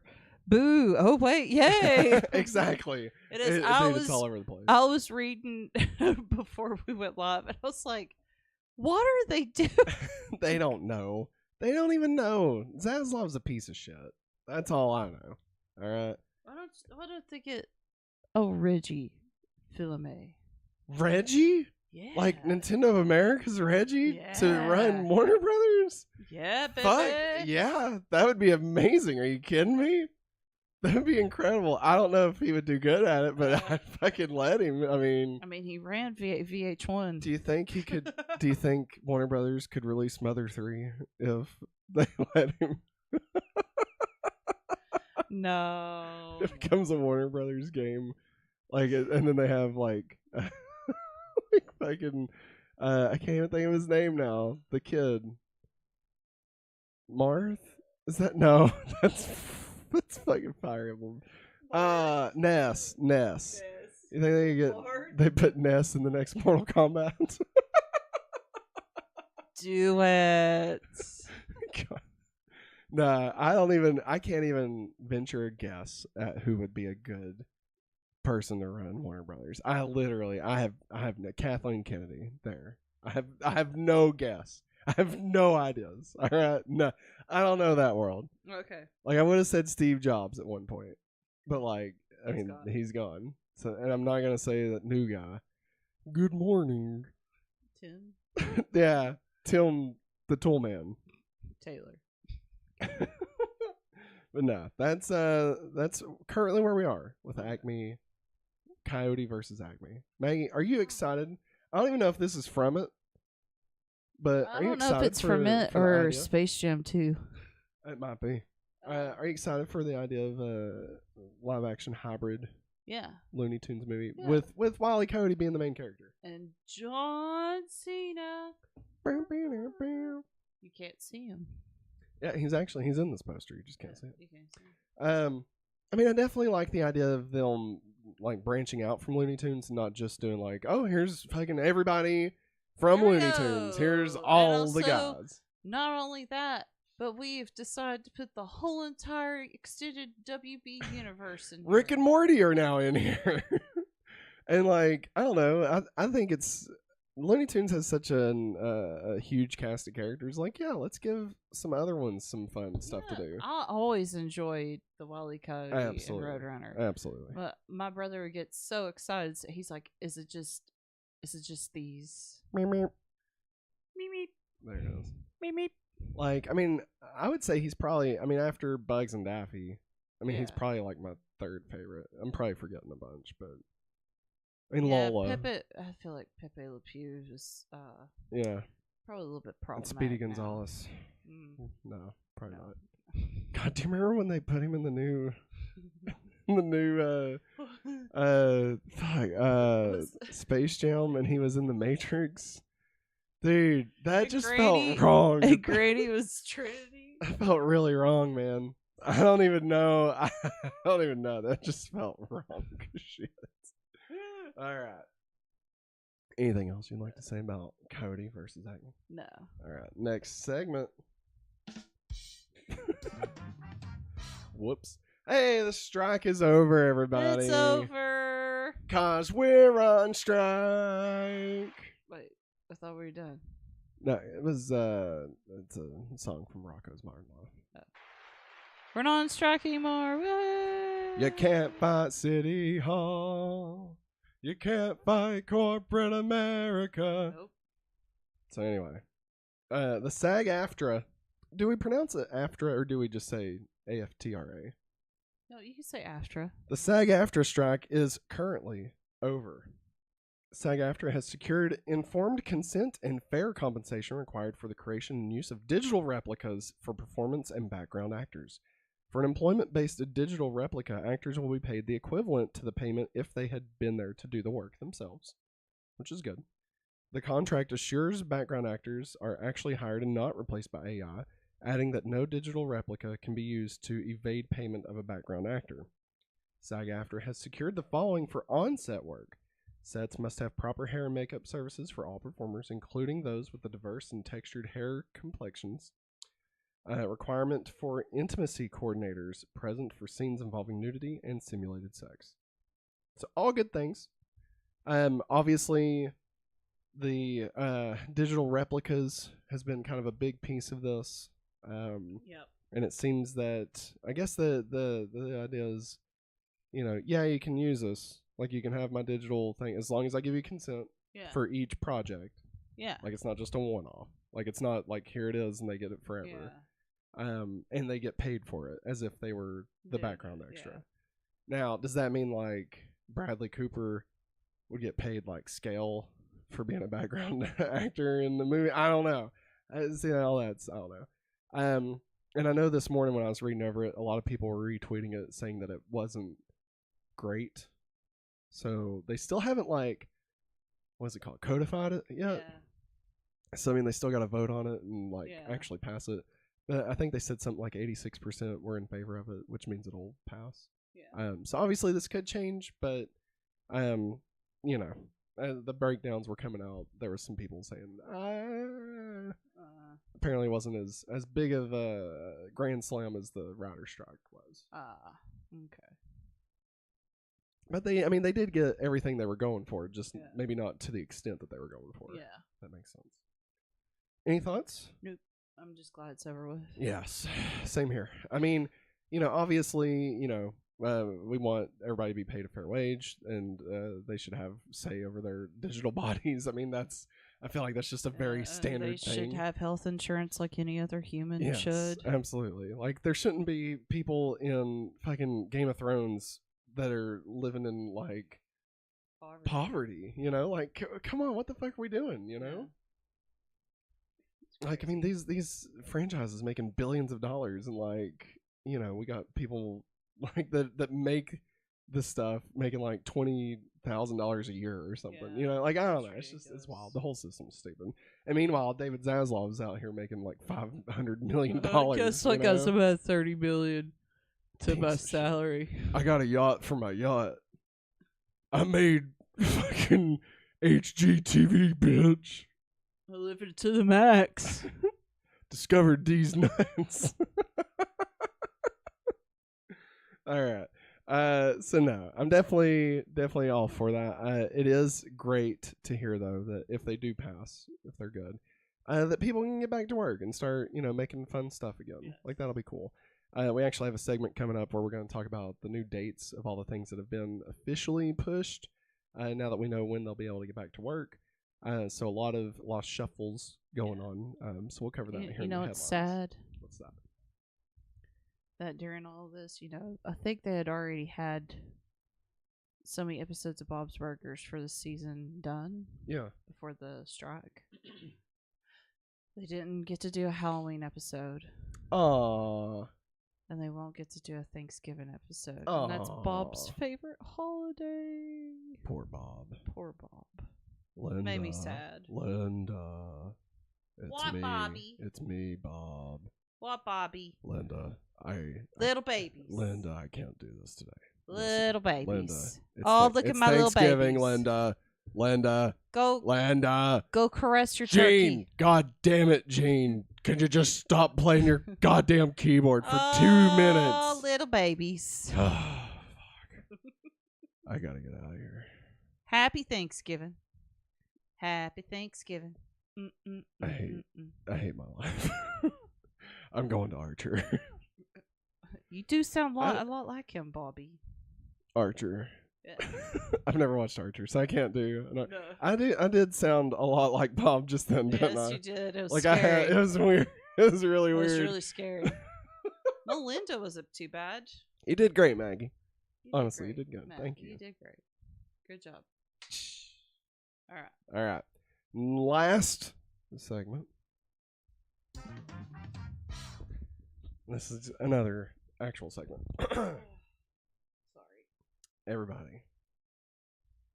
Here's the news I've been waiting to say maybe my entire life. At the very least since like 1998. Okay. Okay. When I was 12. Yeah. No, 11. When I was A young boy. boy. Linda. No, like, here's the thing. Nintendo, of course, made the Super Mario Brothers movie. Yeah. Right? Gangbusters. And they've, in recent years, been talking about wanting to expand their IP, right? But they've been very, very, very cautious about how they do it. Yeah. Mario's been the one to get the most, right? Like, they expanded him out to Super Mario Run on the iPhone. Of course, Super Nintendo World in Universal Studios, and now the Super Mario Brothers movie. So like they've seen some big success from that. And so I guess now they felt they were ready to officially announce that they're going to make a Legend of Zelda movie. Live action Legend of Zelda movie. It's insanity, all right? So this actually comes straight from Nintendo. A live-action Legend of Zelda movie is in the works. Quote, "This is Miyamoto." That's how he always starts. It sounds like a hostage text. This is Miyamoto. This is Miyamoto. I am still alive. I have been working on the live-action film of The Legend of Zelda for many years now with Avi Arad. I know, not really the name we want to hear. I remember when you first sent me this, I was like, "That's that guy. It's the guy." Like, of all the people, why is that? That'd be like if somebody was like his claws into Miyamoto. Like, he might as well have said like, "I've been working on the Zelda movie with Alva Solkine from the Superman movies with John Peters." Don't do it. We're gonna have Link fight a giant spider. Which there actually is precedent set for that. Anyway, this is Miyamoto with Avi Aradson, who has produced many mega hit films. I've asked Avi-san to produce this film with me, and we have now officially started the development of the film with Nintendo itself heavily involved in the production. It will take time until its completion, but I hope you look forward to seeing it. End quote. Amen. Very much reminds me of when they first announced that they were going to be making a Super Mario Brothers movie. Yeah. Which, if you'll remember, I believe was first announced. We were already married. So it was either late 2017 or early 2018. And it just came out this year. Yeah, well, also, I know Miyamoto's pretty meticulous about stuff, too. But also, I know COVID didn't help much. Yeah, that's true. That's true. And it is animated. So, I mean, that's a little bit of a different thing. Yeah, and Illumination, they do pretty good about details and stuff. So Yeah. I can't imagine being a background artist on that movie. Yeah. And having to put in all those Easter eggs at the games and God. stuff. Yeah, totally. So Now we do have some more reports that have been released about it, talking about writer, director, stuff like that. So it seems that we are super early stages. Like, there's not a script. Like, basically, they're ready to say we're working on it. yeah. That's it. That's all. Is all they're saying. Like, do you remember when they announced Metroid Prime 4 in the summer of 2017, and it's still never been talked about again? Yes. Like, that could be what we're seeing here. Like, this doesn't mean this is coming out. I could see this not hitting until 2030, if I'm being completely honest. I hope not. Yeah. Like, I would love to get this in, like, 25, 26. Like, that'd be great, you know? But I'm just not going to hold my breath for any of this, because I have no hopes of them, like, I'd rather them take it slow. Yeah. And Nintendo is notorious for taking it slow. But they make perfect things. They do. You know, they take the time and they make it perfect. And I can't fault them for that, you know. And I would rather it be perfect than rushed. Yeah. Because as Shigeru Miyamoto has always said, a rushed film is going to be a piece of shit. Yeah. But a film delayed may never come out. And if it does, then it might be good. But it could also be bad too. Yeah. Shigeru Miyamoto. So we're continuing the story. Wes Ball is set to direct, with Avi Arad set to produce for Sony. So it's going to be a Sony Nintendo movie. Not since the days of the Super Nintendo PlayStation has something so outlandish happened. It's going to be really freaking weird to go see a Nintendo movie and it says Sony before Zelda starts playing. You know, like it's going to be weird. But obviously, two different divisions. You know, one's the movies, one's PlayStation. So I mean, it's a totally different thing. But like, it's still gonna be weird. Yeah. It's still really weird. I bet like all the board members at Nintendo's like, "Why did you go? Why did you go to Sony? You know how this looks." I honestly don't know how. If I don't either it is something or it's not.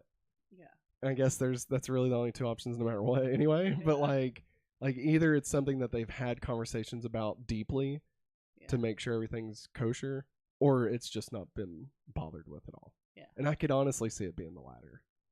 Just being like, no, we're all business people. We all want to make money. Yeah. You know. And like it's through Avi Arad. So like I think that's kind of the key there. Yeah. You know, like it's more he'll deal with the Sony side of things. Yes. Which again, Sony's probably not fitting too much of the bill, you know. Probably not, no. I would say it's going to be a lot financed by Nintendo themselves. Eric has a casting idea. What we got? For Zelda, Anna Taylor-Joy. She voiced Princess Peach.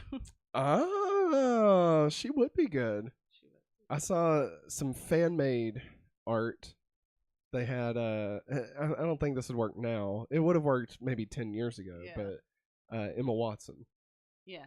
As Zelda. And I've also seen floating around Tom Holland as Link, which, whatever. I mean, look, I'm not against that. You know, I mean, whatever. I think he could be a good Link, but I honestly don't have any thoughts right now on casting. I wanted to be like, oh, let's fan cast this a little bit. But I don't really have, because it's got to be somebody younger, and there's just not really that many young actors that I know. Yeah. You know, I mean, like, Timothée Chalamet, I don't think he'd make a great Link. No. I mean, I'd watch it, obviously. He's a great actor. Like, I'd watch it. Yeah. I'm going to watch it no matter what. Like, let's be completely honest here. I'm definitely going to watch it. So, yeah. I don't know. Maybe that little boy from Iron Man 3... Maybe he's aged up enough that you know. He's aged up enough. Yeah, so I mean, maybe he's a good actor now. I don't fucking know. You know, maybe how old's Liam Hemsworth? Too old. Let's see here. So, Wes Ball tweeted about his hopes to direct a Legend of Zelda movie 13 years ago. He tweeted this. So he said, "Since I could never even hope to have the chance to direct it, the next big mocap Avatar-like movie should be The Legend of Zelda. All right. Yeah. His current film that he's working on? Yeah. Kingdom of the Planet of the Apes. Oh. That's the guy. And apparently he was hired to do Mouse Guard, I think is what it's called. And it got scrapped during the 20th Century Fox merger with Disney. Yeah. But it looked really good. Like the artwork that they released from it. Like it was going to be a good movie. I think Gary Whitta actually worked on the script for it. But it looked really, really cool. What's up? Eric says, well, Nintendo and Sega were enemies, and now they are amigos, so Sony and Nintendo, why not? They are Samba amigos. de Amigos. That's that monkey Maraca game. It was a bad joke, I'm sorry. So Derek Connolly is set to write the script for the live-action Legend of Zelda movie. Connolly has previously wrote Jurassic World and Detective Pikachu. Keeping it in the family. No. I like Detective Pikachu. I think it wasn't what any of us were expecting from a Pokemon movie. But I mean, I liked it. I liked it a lot. I liked it too. It was maybe a hair on the like kiddie side of things. More than I would have liked, obviously, because I'm an adult. But I mean, it's Pokemon, so I mean, of course, it's gonna be a little bit, leaning more towards the kids. But I thought it was good. What? I'm just thinking of Mr. Mom. Oh my God! When they set Mr. Mom on fire, that's the funniest damn thing I've ever seen in my life. It's almost as funny as South Park, the movie. I'm joking. But no, and I actually really like Jurassic World, the first one. Yeah. Also, I thought it was a great way to capture the nostalgia of the first one, and comment on that. Yeah. And so somebody that can do both of those, I think, could definitely do Legend of Zelda. Yeah. I'm just very curious to see what story are they going with, because I mean, Zelda, there's so many games with various types of stories that they could do. Yeah. They're not all just the same thing. Mm-hmm. I think the consensus I would have to think is probably everybody would assume Ocarina of Time would probably be the story they'd go with. It's probably the most fleshed out. But I mean, I might get daggers for saying this, but I mean, I think Tears of the Kingdom has the best story of any Zelda game. It's phenomenal. And I also really like the Breath of the Wild story. Mm-hmm. I know that it really kind of builds off of, the 30 years of Zelda's timeline is so not connected. It's Terminator. I mean, no, it's not that bad. It's just they're just not connected. They act like they are, and some of them do connect to others, and they reference others, but they're really not linear games. They're not. Yeah. It's not Lord of the Rings or something. They're all just kind of independent in their own. But then there's some kind of tie to them, right? So I mean, I know Breath of the Wild works so well because it's building on that 35 years of history of Zelda, right? I get that.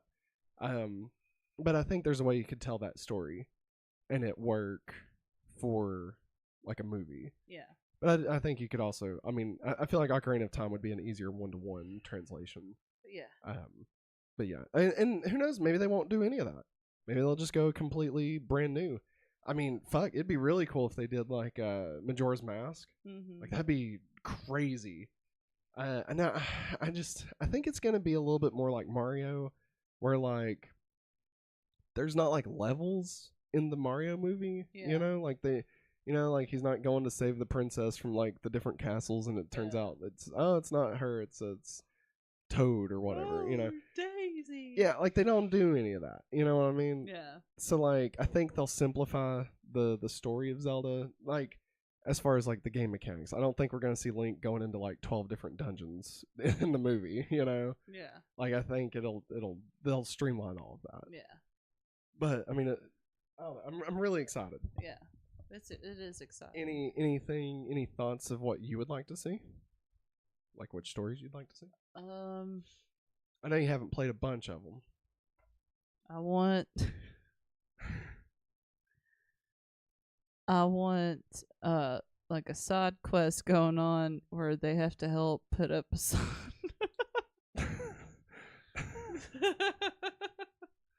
that guy in Tears of the Kingdom. What's he say? Like when it falls, he always screams out something. No. It's like I can't think of what the word is. I can't either. Like how dare you or something. His name's Colton. God, that's stupid. Colton. I think Breath of the Wild would make a good story. Yeah. I really think that could be a good way. And like, Link obviously has no memories in that, and so that would give the audience an in because Link would be learning this world just like we would. Yeah. Do you have any feelings on if Link should talk or not? Not really. Yeah. It is what it is. That's where I'm at. Like you're not going to have a movie with a silent protagonist. No. Like you're just not. So I mean, like we all just need to be prepared for that. And like I don't know, I never gave a shit. Like if Link I'll be honest, I didn't notice that he didn't talk for the longest time. It's because it's supposed to be you. Yeah. You know? I mean, like, we've heard his voice. Like, Ah. yeah. I mean, it's not like he doesn't talk. It's just, like, he just doesn't talk. You know? Like, I don't think he doesn't talk because he can't talk. I think he doesn't talk because Nintendo just tries to keep you in the story. It's the same reason why Mario's not quiet. Like, I guess. I mean, Samus doesn't really talk. Because Link saw something. The fuck are you on right now? What are you talking about? I'm half asleep. I could tell you're half asleep. And I'm going to have to go stand up because this kid's killing me, and also this chair is killing me. Okay. Well, do you want me to cover the rest of anything? You can. Okay, I'll go into headlines. Okay. Why don't we go into headlines? Sorry, y'all. No, it's okay. Headlines. All right, I'm gonna go on the one for a moment. Hey, Lava Boy. Lava Boy's in the chat. Amazing. Never back down. Never go. Wait. Nick A30? Nick A30. What's he doing? Oh my god. Let's see here. Eric in the chat says, well, Nintendo and Sega. Well, yeah, we already talked about that. Well, don't do it. Well, Kyle, don't finish that song. Oh, sorry. Well, I get it now. Eric, that's a good point. The Zelda universe is pretty big, so you think the origin story is the way to go, because I have no clue on any Link Zelda story. Protagonist that doesn't talk, like Nicolas Cage and Willy Wonderland. He doesn't talk there. You know, this is like the second week in a row somebody's brought up Willy Wonderland. Not watched it. We have not checked it out. Yeah, so yeah, I think the Zelda world, as popular as Zelda is, I don't think that it's as widely known by like mass audiences, like Mario. I feel like with Mario, you kind of get a bit of a pass where you can just kind of, you don't really have to explain like every little detail. Like everybody kind of knows, like, oh, he jumps, there's mushrooms, he gets Superstar and Bowser, and like, it's a pretty straightforward thing. I feel like with Zelda, you kind of need to explain just what the hell all of this stuff is, and like, there's a lot of lore in every game. Like the goddesses of Hyrule, the Triforce, the Master Sword, the imprisoning ore can sometimes play a part. You got the Shadow World, you got the time travel. I mean, there's like a billion different ways you can go with it. So yeah, I definitely think you got to start with a story where Link doesn't know anything. And I think Breath of the Wild kind of is that. And it's obviously one of their most popular games that they've made in the franchise. Outside of Tears of the Kingdom, which is a sequel to Breath of the Wild, if you don't know. So I think Breath of the Wild would just make the most sense. I think it's, the most established currently. But I could also see Ocarina of Time just because it does have a pretty fleshed out story. I feel like the others, like Wind Waker and Twilight Princess, or even, what's that, the one for the Wii? Oh, I can't think of what it's called. Oh my gosh, I can't think of what it's called. The air something wing I don't know. I don't know what it's called. They just re-released it. Anyway, I think all of those rely a bit too much on prior knowledge of Zelda. I mean, again, they're standalone games. You can watch them without it or play them without it. But I just feel like they work better if you've played Ocarina of Time or if you've played one of the other games that I just mentioned. So yeah, I think doing that would be a benefit. Having the protagonist kind of learning the world with you, I think, would be a good way to go. Kind of like Mario. Yeah, I think they're going to do a lot like what Mario did, honestly. It being Avi Arad is going to be just... for those who don't know, Avi Arad is partially responsible for some of the shitty early Marvel movies. He's also responsible for some of the good early Marvel movies, so there you go. Pick your poison, you know? Like, he had his hands all over Spider-Man 3. We all know how that turned out. But he also had his hands in other stuff that turned out good. So, you know, 6 one, half a dozen the other. There it is. Is Breath of the Wild like a prequel type of thing? So the original Zelda game is not much there to pull from. Yeah, Eric, it's odd. So the Zelda games are very... It's kind of like Mario, where like each one is technically in the same, and like you could say Mario 3 is like a story sequel to Mario, right? Yeah. But there's not really anything in the game that like dictates the story of following it up. If that makes sense. You know, like Mario 64 is very much, you know, obviously still in the same Mushroom Kingdom, but it's not like, it doesn't reference the classic Mario game as if it happened. Yeah. You know what I mean? But there's nothing in it negating it. So Breath of the Wild takes place, I think it's like 10,000 years in the future. Like, yeah, it's something wild like that. Yeah, they take it as far out as possible so they can just do whatever they want. And basically just everything that has been known in any of the Zelda games has kind of gone away because it's been 10,000 years.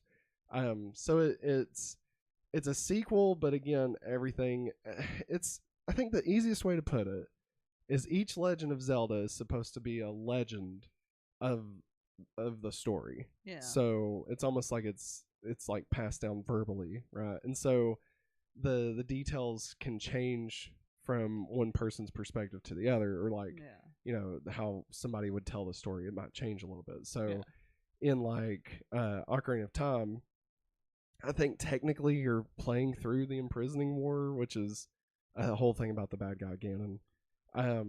So I think technically that's what you're kind of doing in Ocarina of Time. But then in Tears of the Kingdom, like you also like see the Imprisoning War happen.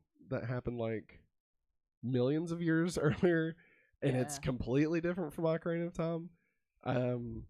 So, but like they're both kind of the same. Like it's you know, it's the same group of people that are involved, and like the same kind of thing happens, but it's just tweaked a little different in each story. So that's the thing, is like, you know, it's there's not really a clean continuity to any of it. So so that's why I think you can kind of get away with you know, doing your own thing or starting with any of the ones that you want to. Because I mean, really, I think you're gonna have to explain the whole world to everybody anyway. I mean, it'd be like jumping into a Lord of the Rings movie without any setup and just expecting people to just know the fuck these elves and dwarves and what's the difference between a dwarf and a hobbit, you know? I don't fucking know. And there's humans. Yeah, that's what I'm saying. Like, it's too confusing, you know? And there's a giant tower, like, with an eye looking at me. That's weird. Eric, I meant like a prequel. Yeah. Okay, well said. I get it now. When you compare the Mario Galaxy Mario 3, I was like, yeah. You got it. You got it, dog. Wow. All right. So, moving into headlines. That hurt. I hit my ear on that. So, okay? Yeah, it was just, I hit my ear on the microphone. New releases. We got some new release dates for everybody. Suzumi will be hitting Crunchyroll on November 16th. That's just a couple of days. We actually watched Suzumi. We've got a review up. Be sure and go check it out if you'd like. It was good. Not as good as Your Name, but it was good. I liked it. Oh yeah, you said you liked it better than Your Name. You're insane. You're insane, Maggie. It is not better. I liked than all your the name. magic. I think that's why. Get the fuck out of here. It is not better than your name. I love you to death and I will die for you. But you are 100% wrong. All right. But everybody can like different things, Matt. That's what makes us all special. No, and they can't. unique. Yes, they can. Nope. You're wrong and I'm right. Nope. Your name is my favorite movie of all time. And Good you're for saying you. Suzumi is just better than it. And I'm like, you're crazy. You've been taking crazy pills, Maggie. I've been taking crazy pills for a long time. Those are supposed to be anti-crazy pills. Super Mario Brothers movie hits Netflix on December 3rd. That's right. No longer a Peacock exclusive. I don't know if it's still going to be on Peacock I say it will. at the same time, but yeah. And Blue Beetle, just I heard about this. Blue Beetle's hitting HBO Max on November 17th. Whoop, Friday. Highly recommend. If you've not checked out Blue Beetle, highly recommend it. We also have a review of that if you would like to watch that as well. It's awesome. It's just phenomenal. Yes. Let's see here. New trailers came out. The Garfield movie. Yay. Checked it out. It looks all right. I didn't realize Garfield's dad was going to be a thing. Yeah, me neither. It's Samuel L. Jackson. So weird. Just such a odd set of things in there. Like I don't know. It's fun. There was a new Scott Pilgrim trailer that dropped. The show releases this Friday on Netflix. Everybody get hyped. So excited. Even more excited now that we got this cool set that Eric sent us. Yeah. Very excited for that. Yeah. But yeah, no, that drops Friday. Super pumped. It looks great. Every time I see anything else about it, just get more excited. Remember, we do have a YouTube membership exclusive and Patreon exclusive movie commentary for Scott Pilgrim versus the World that you can get by joining either of those platforms. Mm-hmm. So yeah, if you want to do that, go check it out. Let's see here. We also got new trailers for Rebel Moon. Looks fun. Yeah. It what did I say? It reminded me more of Star Trek. That was the Marvels. That's what it reminded me of Star Trek. Oh. So I was getting more vibes like something else more than Star Wars. I can't remember. Oh, Jupiter Ascending. Yeah. That's what it was. That's not good. No, it's That's not really good. Inside Out 2. Yeah. Looks really funny. It's still weird to me that they're like, oh yeah, there's more emotions. Yeah. Like it's just like, but there's parents and none of them had emotions. They take medicine. I guess. But one of them's anxiety, which is just wonderful. Yes. Which is Maya Hawke. Yeah. Yeah. Disney's most watched animated trailer of all time with 157 million views. Inside Out 2. Look it up. Most people love them some Inside Out. Yu Yu Hakusho released the first trailer. It comes out, I think it's December it comes out. Maggie, you're a big Yu Yu Hakusho fan. What'd you think? Yeah. Oh, it makes me sad that I can never finish the series as many times as I've tried. I'm very excited. I love the fact that he has his green uniform on that he refuses to change because he likes the color better than the new school uniform. Seeing all the other characters come to life, I loved it. And I didn't know it was going to be in Japanese. I'm fine with that. Yeah, I didn't either. I was expecting it to be like a One Piece. Yeah. Where they, made it in English or whatever. Yeah. Like, it's cool. I'm still down to watch it. It looked really good. I can't wait. I'm so excited for it. Orion and the Dark, which is a new DreamWorks animated film on Netflix. It looks really good. Mm-hmm. Has a similar art style. No, wait, that was Garfield. Mm-hmm. But no, it looks really good. Yeah. I like the idea, like the dark is a character. Sure. Like how you're afraid of the dark. Yeah. And like it's trying to show this kid that he's not scary. It almost has like a Monsters Inc. vibe a little bit. Kind of reminds me of Ned's Newt also. Like, and like, he's just this big thing that can like be things, different shapes and stuff. I don't know. It looks decent. The first trailer for Ghostbusters Frozen Empire dropped last week. So that was an interesting revelation. I remember we watched that and actually I posted a TikTok about it. because it like had just released. It looks good. Yeah. I was a big fan of Ghostbusters Afterlife. I thought liked that it. was really great. So getting to go back with like that cast and crew, like I think is fantastic. It does look like it's leaning more into the Ghostbusters like world, I guess, as opposed to Afterlife being almost standalone-ish. Yeah. This feels more like a sequel to the original Ghostbusters. Yeah. You know, with like the firehouse and all that stuff. Yeah. Hey, you love Ghostbusters. What do you think? Yes. Very excited to see Bill Murray, Dan Aykroyd, Eddie Hudson come back, of course. Did I say his name right? I think I did. I think so. Ernie. Yeah. Ernie Hudson. Ernie Hudson. I said Eddie. My bad. I think it's Ernie. I could be wrong. Yeah, though. I think you're right. Do you think Rick Moranis comes back? I wish. It'd be great. I know he's not, but like. Well, the Honey I Shrunk the Kids movie that they're making with Josh Gad. Is that still happening? I don't know, but I just remember Josh Gad saying that Rick Moranis is coming out of retirement for it. Okay. So. Yeah, Shrunk, I think was the name of it. Yeah. Yeah. So. We'll see. Yeah. You okay? I'm just very uncomfortable. It's Ernie. Thank you, Eric. We'll hurry and get out of this. Mean Girls also released a new trailer for the new Mean Girls, which is a musical. Yeah. You couldn't tell that by the trailer they released. No. Unless you watch the one in theaters, because she goes, I'm Regina George. Yeah. It's such a odd... Like, I mean, I think it'll be good, but, like, the fact that it's still got, like, Tim Meadows and Tina Fey, like, a lot of these people are playing the same characters, but it's just a remake, but a musical remake. Like, I don't know. I mean, I'll probably watch it just because I watch everything. But, like, you know, it's just weird. I wish they'd show more of the fact that it's a musical, because I think that's really going to show... I think it's going to confuse a lot of people, you know? New dates for everybody. We got Deadpool 3 has been delayed to July 26th, 2024. It will be the only Marvel movie released next year. Marvel MCU. Okay. I think Venom, is maybe coming out. Yeah. Venom 3 has been delayed to November 8th, 2024.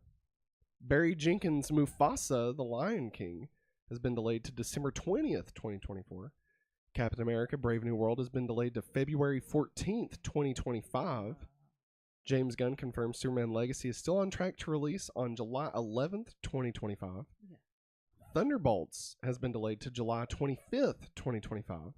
Blade has been delayed to November 7th, 2025. I'm shocked. Can't believe Blade got delayed. Oh, man. With all the crap we've been hearing about that.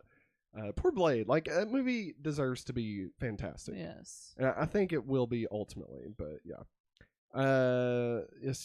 Jan Demange says he's excited to unleash Mahershala Ali's ruthlessness and roughness in Blade now that the film has an R rating. He's got a dignity and an integrity, but there's a ferocity that he usually keeps under the surface. And they hired the writer of Logan to come in and write a new take on the script. So I think that'll be good. Eric in the chat, wait, what? Mean Girls is a musical now? I'm a bit more excited now. Don't judge. Dude, no judgment. No judgment, man. I like musicals, man. I like fun musicals. I'm not a big, like, you know, like, I mean, Les Mis is fun. But, like, you know, I'm just not, like, I like modern. Not Sweeney Todd, guys. Yeah. Like, I mean, you know, like, I like La La Land. I mean, I know that's kind of a lame take, but or what was that one with Hugh Jackman? The Greatest Showman. Yeah. Like I really like that one. Yeah. Also, like I mean, I like the Buffy the Musical is probably my favorite. Yes, I agree. So yeah, it's a musical, man. It's gonna be weird.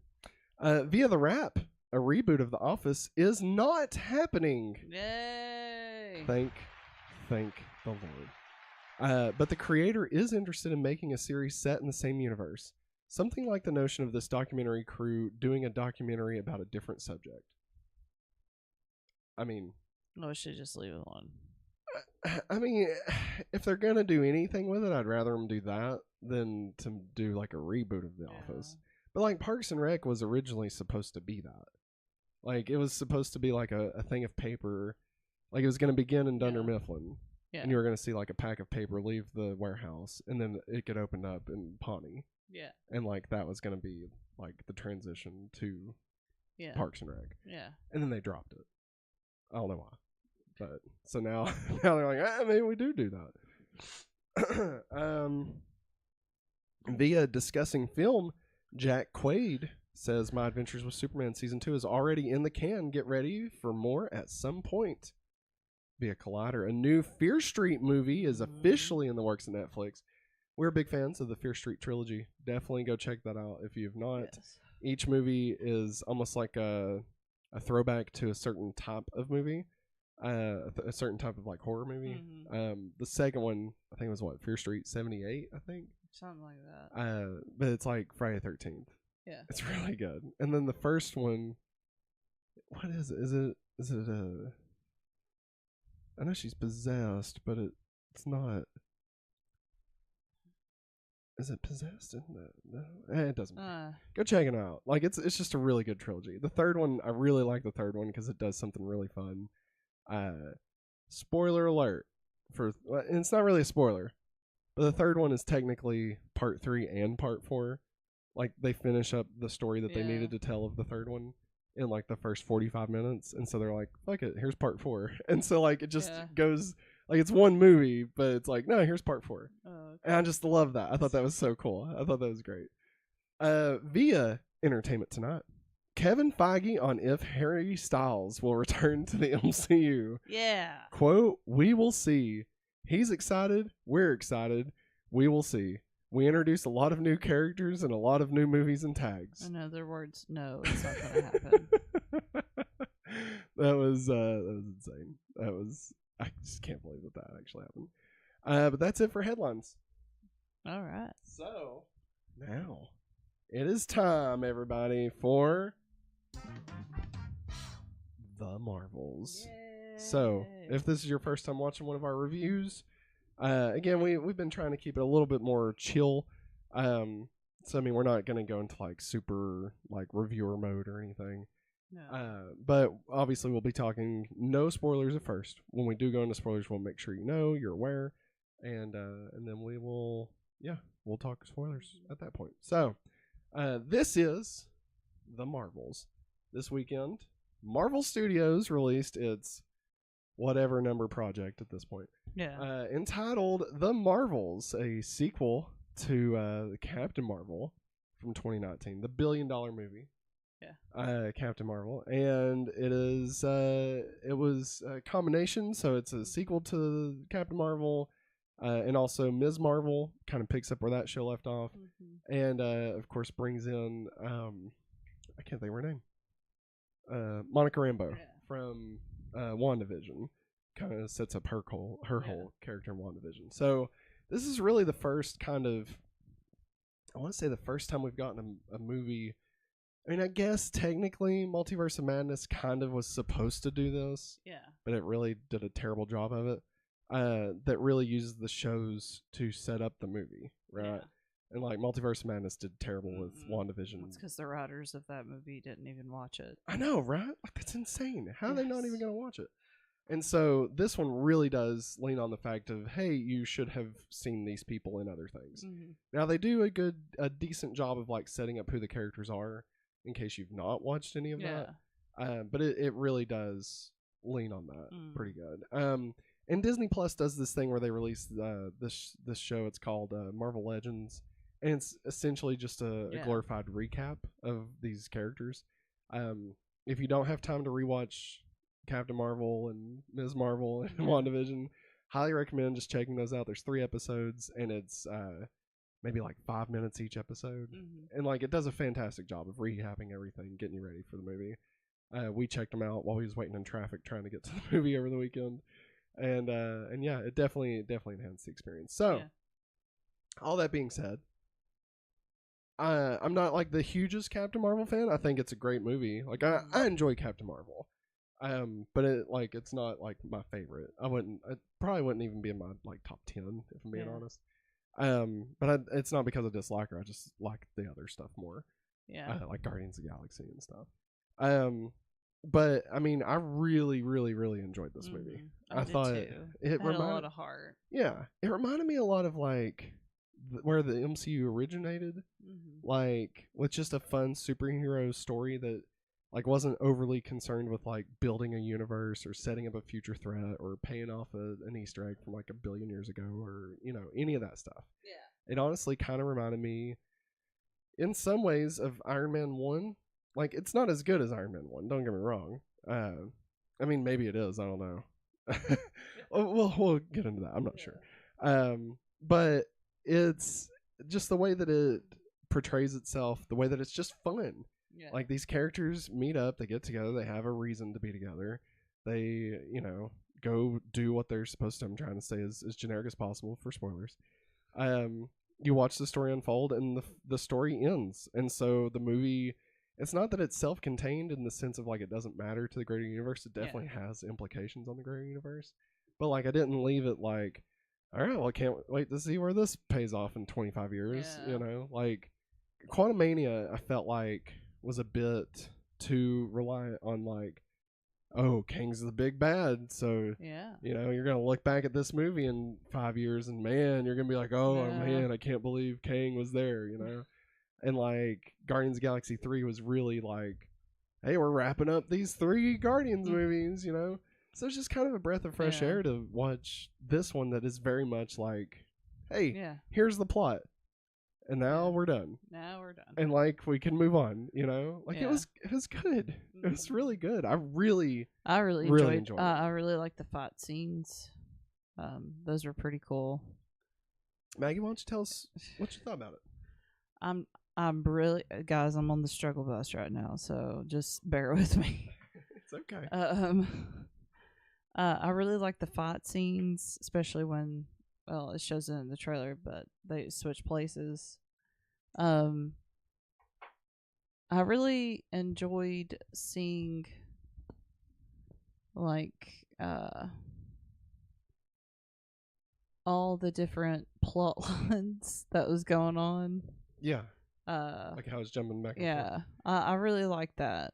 Now, do you mean like between the 3 of them? Or do you mean like when they're doing their thing and Sam Jackson doing his thing? Yeah. Okay. Yeah. Yeah. They did a good job of balancing everything. Yes, they did. Like, and we never went too long without visiting each story. Yes. So like it never I think one of the best examples of this when it's like too long is Matrix Reloaded. Yes. Or no, Revolution, sorry. Revolution. Where like you watch The War for 40 minutes and then you watch Neo for 30 minutes and then you watch Morbius. You watch, wait, is it Morbius? No. Agent Smith? No, Morpheus. That's what it is. Yeah, not Morbius. Morbius. Like you watch him in the little flying thing for like 45 minutes, and then it cuts back to Neo for another 20. Like this does a really good job of you never really lose track of where you are. Yeah. And like Act 1, where like you're really dealing with what's going on between the 3 Marvels. Yeah. Is so great. Like it's just really fun. It's kind of chaotic, but in a really fun way. And I think that under a worse director and writer, that could have been a really just a really confusing mess. Yeah. And like I think they were able to really make that work, and not only work but be fun. Yeah. And like it didn't take itself too seriously, but it also wasn't like winking at the camera like, hey, you believe this fucking cat? Like it's like, no, it's just, these are 3 real people. Yeah. And what would these 3 real people who are now forced to have to work together, how would that actually go? Yeah. And they all lift each other up, which is so fucking refreshing. Yes. Like if it had been the same plot, but if it had been Iron Man, Captain America, and Thor, they would have been at each other's fucking throats in the first 12 minutes, Yes, they would have. It's, I mean, like, it's nice to see these 3 women kind of support each other and be like, no, we're going to fucking figure this shit out and we're going to do it together because we're fucking awesome. Mm-hmm. And, like, I like that. I thought it was great, So, I don't really want to tarry too long. So we'll go ahead and kind of, I guess, get into spoilers unless there's anything you want to say. No. So one last thing, I guess, before we get into spoilers. I would definitely recommend this movie. Yes. I don't understand the hate that it's getting. No. I really don't understand why it's at, the low amount that it's made. I kind of talked about that back in the box office stuff. It really just, I don't get it. I feel like there's been way worse Marvel movies make way more, and I just feel like this is going to become like the punching bag for anti-Marvel hate, and like it's super unfair because this movie's really good. Like if you want to make Secret Invasion like your punching bag, that's fun. That show sucked, and like it deserves that, right? Yeah. But this is good, and it sucks that it's not gonna get the love that it deserves. Yeah. I think it'll end up being one of those movies that most people are like, I actually really like the Marvels, and like the more people talk about it, they'll realize it's not as much of a hated movie as people act like it is. I think it'll be kind of an underdog. So I definitely recommend it. If you can make it to the theaters, I think it's totally worth watching in theaters. If you have to wait to Disney Plus, that's fine. I will say there are 2 major spoilers that are floating around. Yeah. And you will, it's only a matter of time before they're just everywhere. So just be aware of that if you don't want to be spoiled. If you're really not wanting to be spoiled on some major, like really cool things, then try and check this out as soon as possible. It's not like, well, I'll just leave it at that. It's really cool and definitely worth watching. So that being said, we are now going to get into the spoilers. Oops. Oh, you're fine. You're fine. We kind of teased it anyway. All right, everybody. Spoilers. So if you don't want to know anything, spoilers. Goose is a mommy. So we go into AMC and we had every intention of picking up the Taylor Swift popcorn bucket, and then we saw this hanging out. And we was like, what is that, fucking Krang? Like, what the hell is this? And like, we didn't want to know. We did know it was for the Marvels. We didn't want to know what it was. But when you open it, there's a tiny flurkin inside.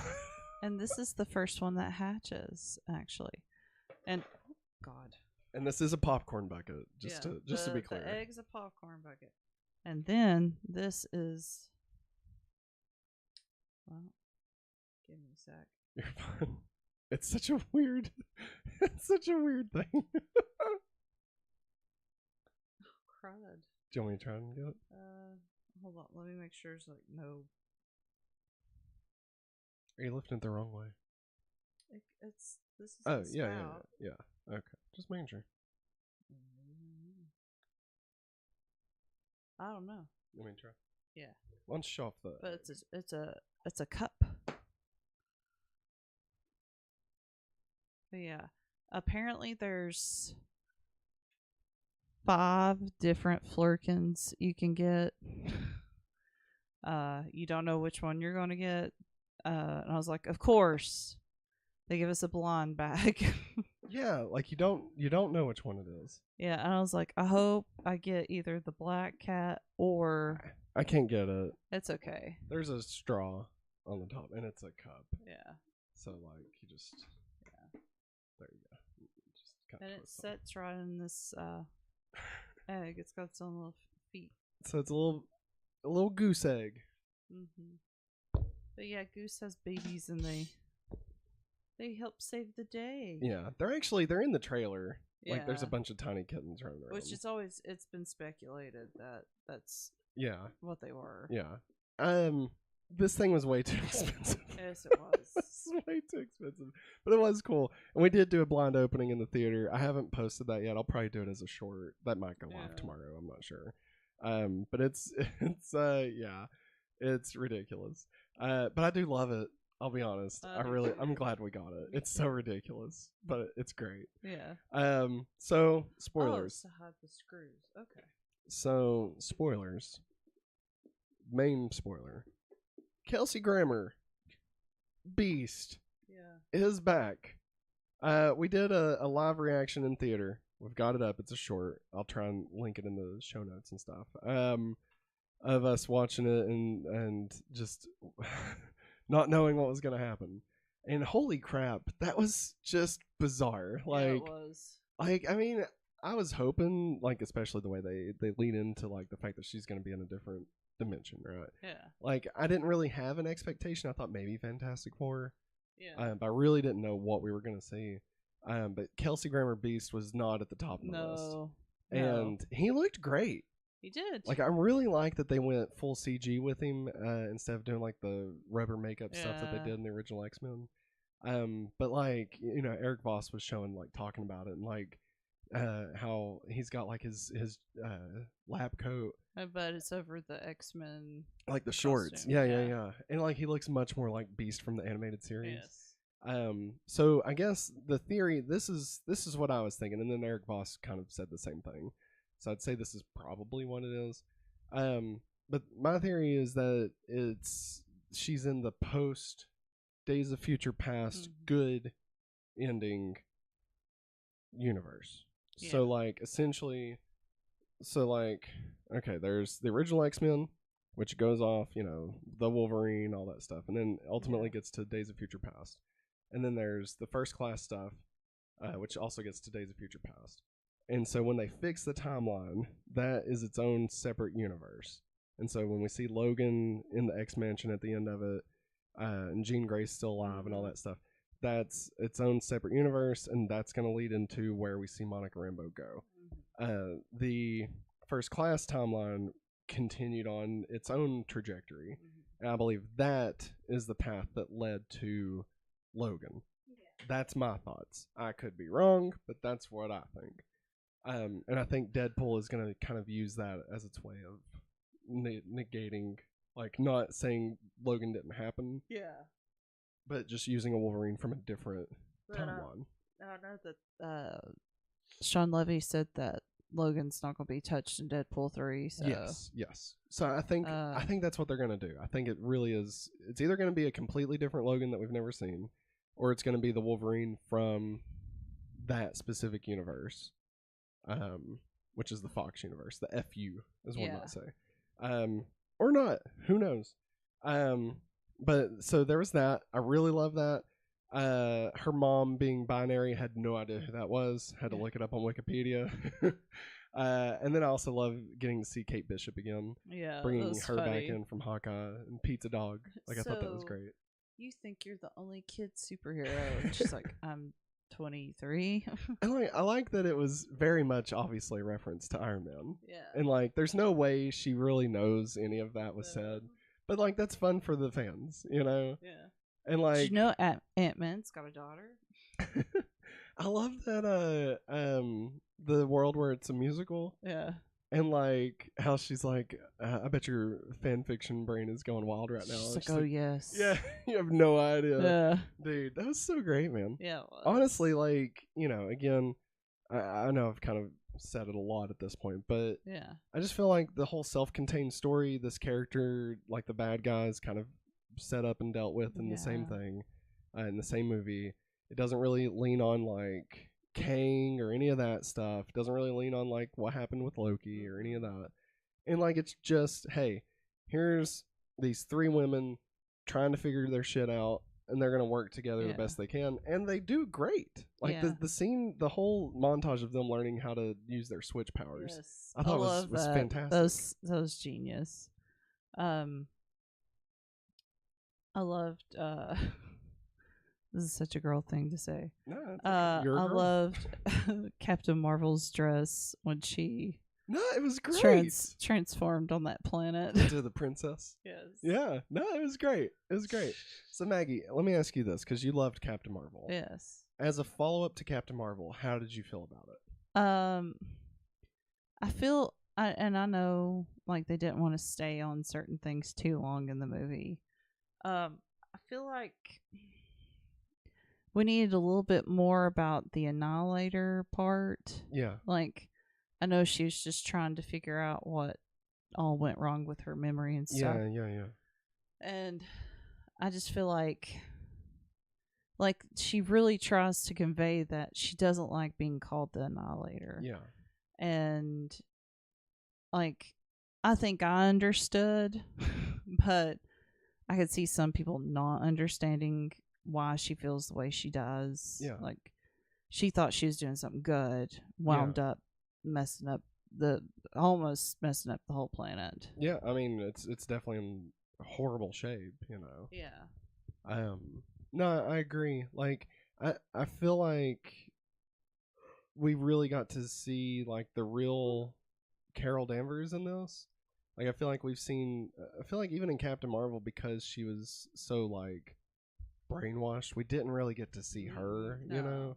I mean, we got to see a little bits and pieces of her, but Yeah. like this is the first time I really feel like we've explored her character and like Yes. seen who Carol Danvers is, you know, like Yeah. what is her personality type, you know, Yeah. and like seeing that she's like someone that's hurt, even though she's like the Yes. most powerful being in the universe or Yes. whatever, and like you know that she gives Miss Marvel a chance to kind of, you know, chill out a little bit and like, Yeah. you know, hey, let's start over, you know, and like that she's just so warm Yeah. and welcoming, and like Yeah. based off of like Endgame and even Captain Marvel, like you don't necessarily get that feeling that she would be friendly, I guess. I Yeah. mean, like you know that she'd be, you know, it's hard to say, but anyway, in this, I just feel like she figured out. I feel like Brie Larson really figured out the character Yeah. and was able to shine that through the movie. Yes. And like, I love this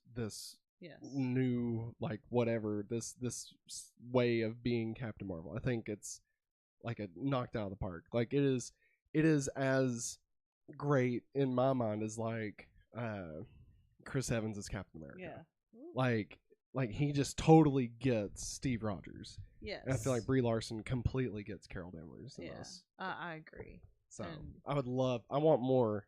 Obviously, I want more she was too. fantastic in this, and I mean, Yes. Miss Marvel steals the show. Don't get me wrong, like Yes, she's she does. phenomenal, and She's even a true even star. Photon, like she does a great job in it. You know, Yeah. Maria Rambeau, Yeah. like she does a great job. Monica Rambeau, yeah, Maria's Marie her is her mama. mom. She does a great job. Like I was afraid she would get like just kind of sidelined because Yeah. like obviously Captain Marvel's the lead, Miss Marvel is the scene stealer. I was afraid that she would kind of get silent, but no, Yeah. she like holds her own, and especially the parts between her and Carol, and it never comes across as like they hate each other.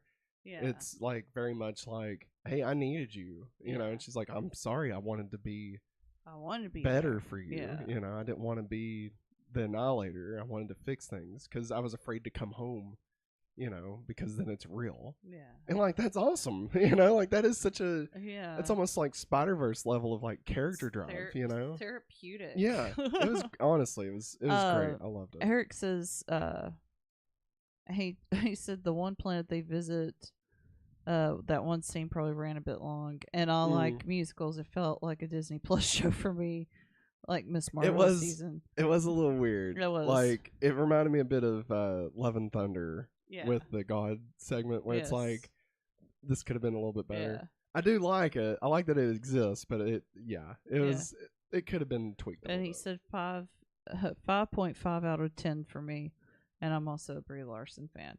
It's not bad. He also said, yeah, Maggie, the fight scenes were awesome, but the bad guy, I didn't buy it. She didn't seem too bad, though, but they needed to cast a more intimidating woman like Gina Carano or Michelle Rodriguez type. Barf. I'm joking. When I think of Michelle Rodriguez, just to be clear, when I think of Michelle Rodriguez, I think of what's her name from Lost. Oh, yeah. I can't think of her name. And like I hated her in Lost. She killed Libby. Spoiler alert. No, wait, no, she didn't. I'm sorry, that was Michael that killed Libby because he also shot her. Yeah. Anyway, sorry. Anyways, I understand where you're coming from, Eric. I think it, like I said, if they had focused just a little bit longer on the Annihilator part, maybe just do snippets of, oh, this is how things went down on Hala? It was not Hala. It was Halo. I don't remember. I don't know either. But like, if they had shown just some snippets of what was going on, instead of just saying, "Oh, we don't have clean air and we don't have any water, we don't have a sun," Like, I think if they just showed some close snippets and maybe her showing her convincing the people to be behind her. Well, also, apparently she killed anybody that opposed her. So I mean, we definitely could have seen her fleshed out some more. Yeah. Made her feel like just a more, almost like there's a version of this where she could be sympathetic.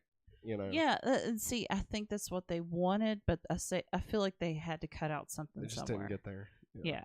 It's almost like they kind of went Gore, the God Butcher. Yeah. Where like he could have been way more if they had just given him the time and they didn't. Yeah.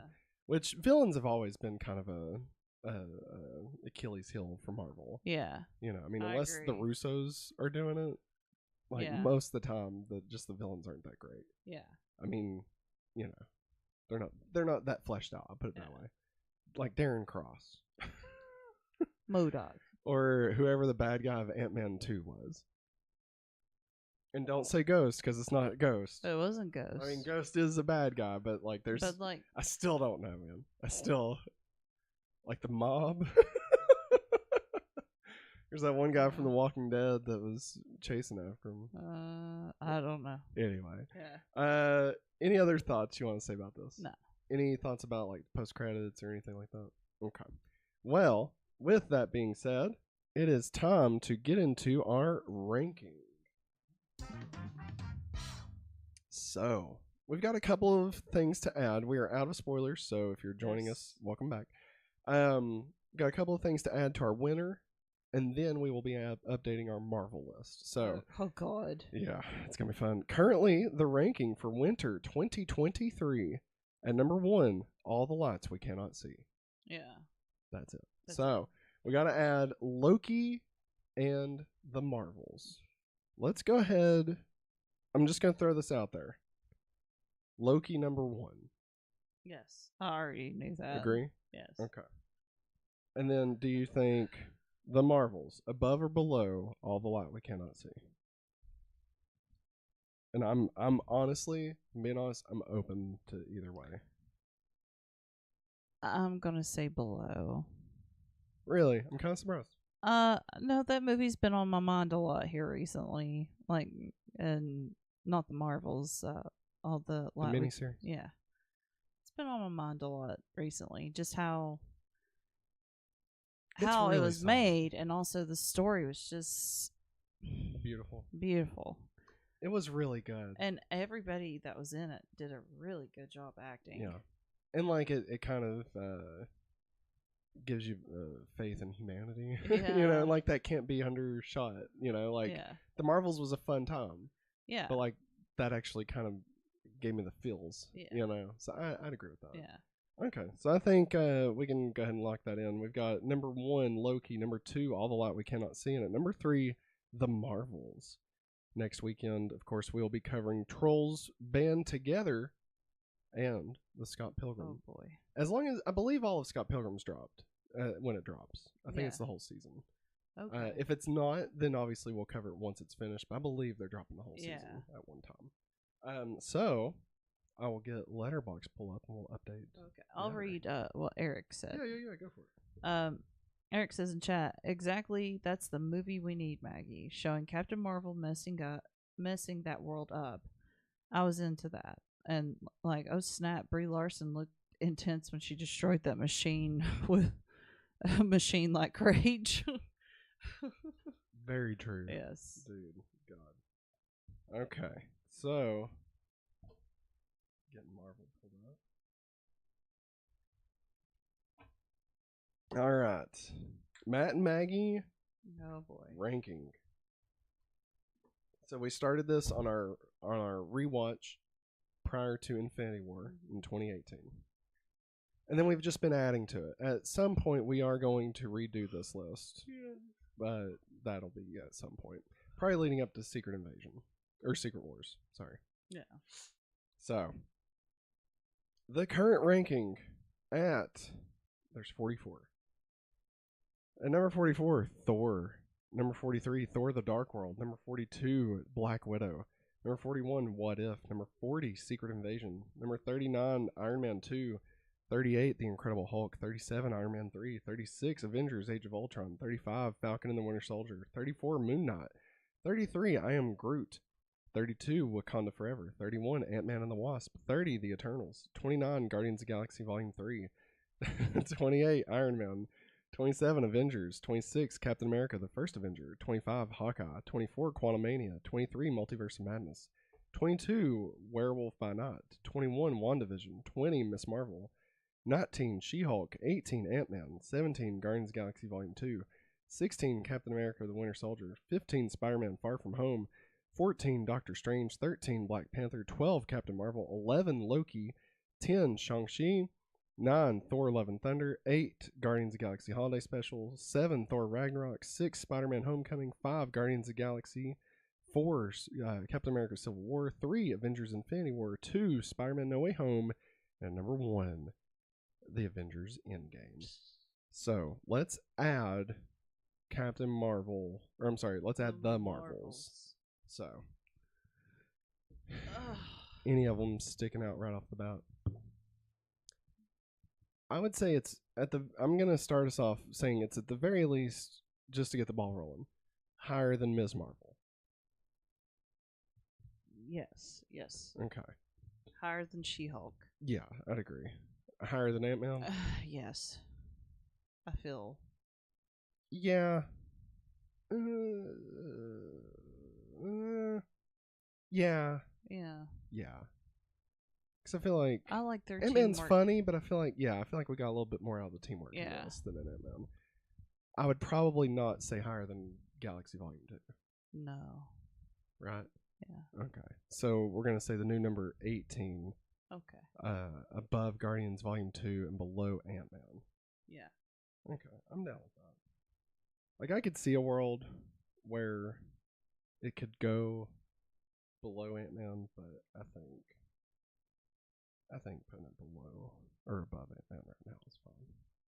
I can't wait to see when we do this, like when we redo it, how close we get everything to what we currently have it. Like, I don't want us looking at our original list until after we get done. Yeah. Because I really want to see, like, you know, do we like drastically disagree? Yeah. With what we used to do, you know. All right, now Loki, currently at number 11.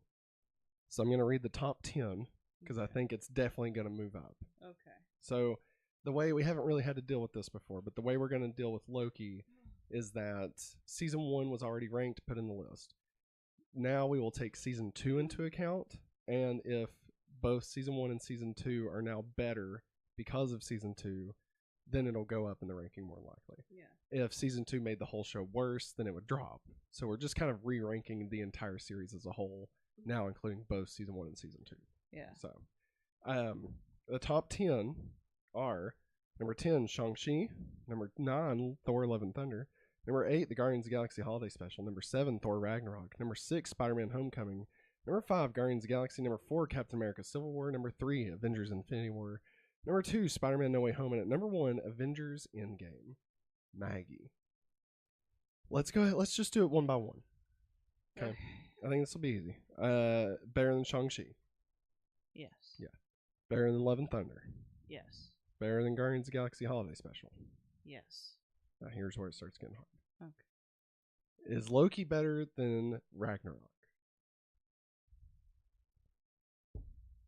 See, this is what I mean. It's hard. Like these are almost like the untouchables. You know? Like this top 7. Yeah. It's like, and here's the thing. I would probably say Loki is better than Infinity War. But like, I wouldn't say it's better than Ragnarok. You know what I mean? Yeah. Like, I almost feel like maybe Infinity War is too high. But I may also just not be remembering how great Infinity War is. That's very possible. I think I can't go any higher. I don't think so either. Like, Ragnarok is just another level. Yeah. You know? And Loki, I mean, don't get me wrong, season 2, and especially how season 2 ends, is just crazy. Yeah. I love it. But I feel like Ragnarok from start to finish is just more, I don't know, more perfect. Yeah. You know? Yeah. I agree. All right. Our new number 8. So, now, the updated ranking of Matt and Maggie's MCU list. Here are the 45 entries. Number 1, Avengers Endgame. Number 2, Spider-Man No Way Home. Number 3, Infinity War. Number 4, Civil War. Number 5, Guardians of the Galaxy. Number 6, Spider-Man Homecoming. Number 7, Thor Ragnarok. Number 8, Loki. Number 9, Guardians of the Galaxy Holiday Special. Number 10, Thor Love and Thunder. Number 11, Shang-Chi. Number 12, Captain Marvel. Number 13, Black Panther. Number 14, Doctor Strange. Number 15, Spider-Man Far From Home. Number 16, Captain America the Winter Soldier. Number 17, Guardians of the Galaxy Volume 2. Number 18, The Marvels. Number 19, Ant-Man. Number 20, She-Hulk. Number 21, Miss Marvel. Number 22, WandaVision. Number 23, Werewolf by Night. Number 24, Multiverse of Madness. Number 25, Quantumania. Number 26, Hawkeye. Number 27, Captain America the First Avenger. Number 28, The Avengers. Number 29, Iron Man. Number 30, Guardians of the Galaxy Volume 3. Number 31, The Eternals. Number 32, Ant-Man and the Wasp. Number 33, Wakanda Forever. Number 34, I Am Groot. Number 35, Moon Knight. Number 36, The Falcon and the Winter Soldier. Number 37, Avengers Age of Ultron. 38, Iron Man 3. 39, The Incredible Hulk. 40, Iron Man 2. 41, Secret Invasion. 42, What If. 43, Black Widow. 44, Thor to the Dark World. And at number 45, Thor. It's amazing how Thor and Thor Dark World can be at the bottom. Yeah. And Thor Ragnarok and Loki can be in the Yes. top 8. It's crazy. And Love and Thunder is in the top 10. Yeah. If you want to go that far. And that, ladies and gentlemen, boys and girls, children of all ages, that is our show for the evening. What a show. My God. This show went on for centuries. It's literally, I think this is the latest we've gone live. Like, it's that's so why late. I'm like fading fast. Falling asleep, dude. No worries. Everybody, thank you. Thank you for hanging out with us. Eric Trooper hanging out in the chat the whole show. I appreciate you, man. Like you made it. We appreciate you.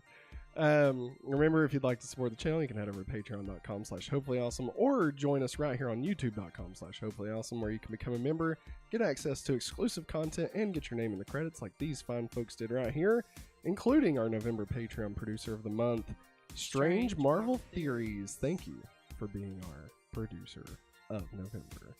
Remember, we've got exclusive commentaries coming out. That's it. I think that's all I got. We got new segments hitting every day. We're trying out some new things, so be sure and give those some love as they go live every afternoon. And yeah, that's it. We'll be live again tomorrow with going back to Smallville, where we talk about the episode Jinx from season 4 with Mr. Mixdilpillick. I don't even know. And we'll be back on Wednesday with Super Nice Playback. So come check that out live at 9 both nights. That's gonna wrap it up for us, everybody. Remember, next week we'll be talking about Trolls 3 and Scott Pilgrim the anime. Scott Pilgrim Takes Off. Again, shout out to our packagers who sent us in some fan mail. Eric, again, cannot thank you enough, my man. And That mystery person who sent us the Loki box. The Loki box, thank you. Seriously though, it means a lot to us, Eric. Yeah. We really appreciate you, man. That's awesome. All right, that's gonna wrap it up for us, everybody. Thank you for watching, and as always, Have a hopefully awesome day. Bye.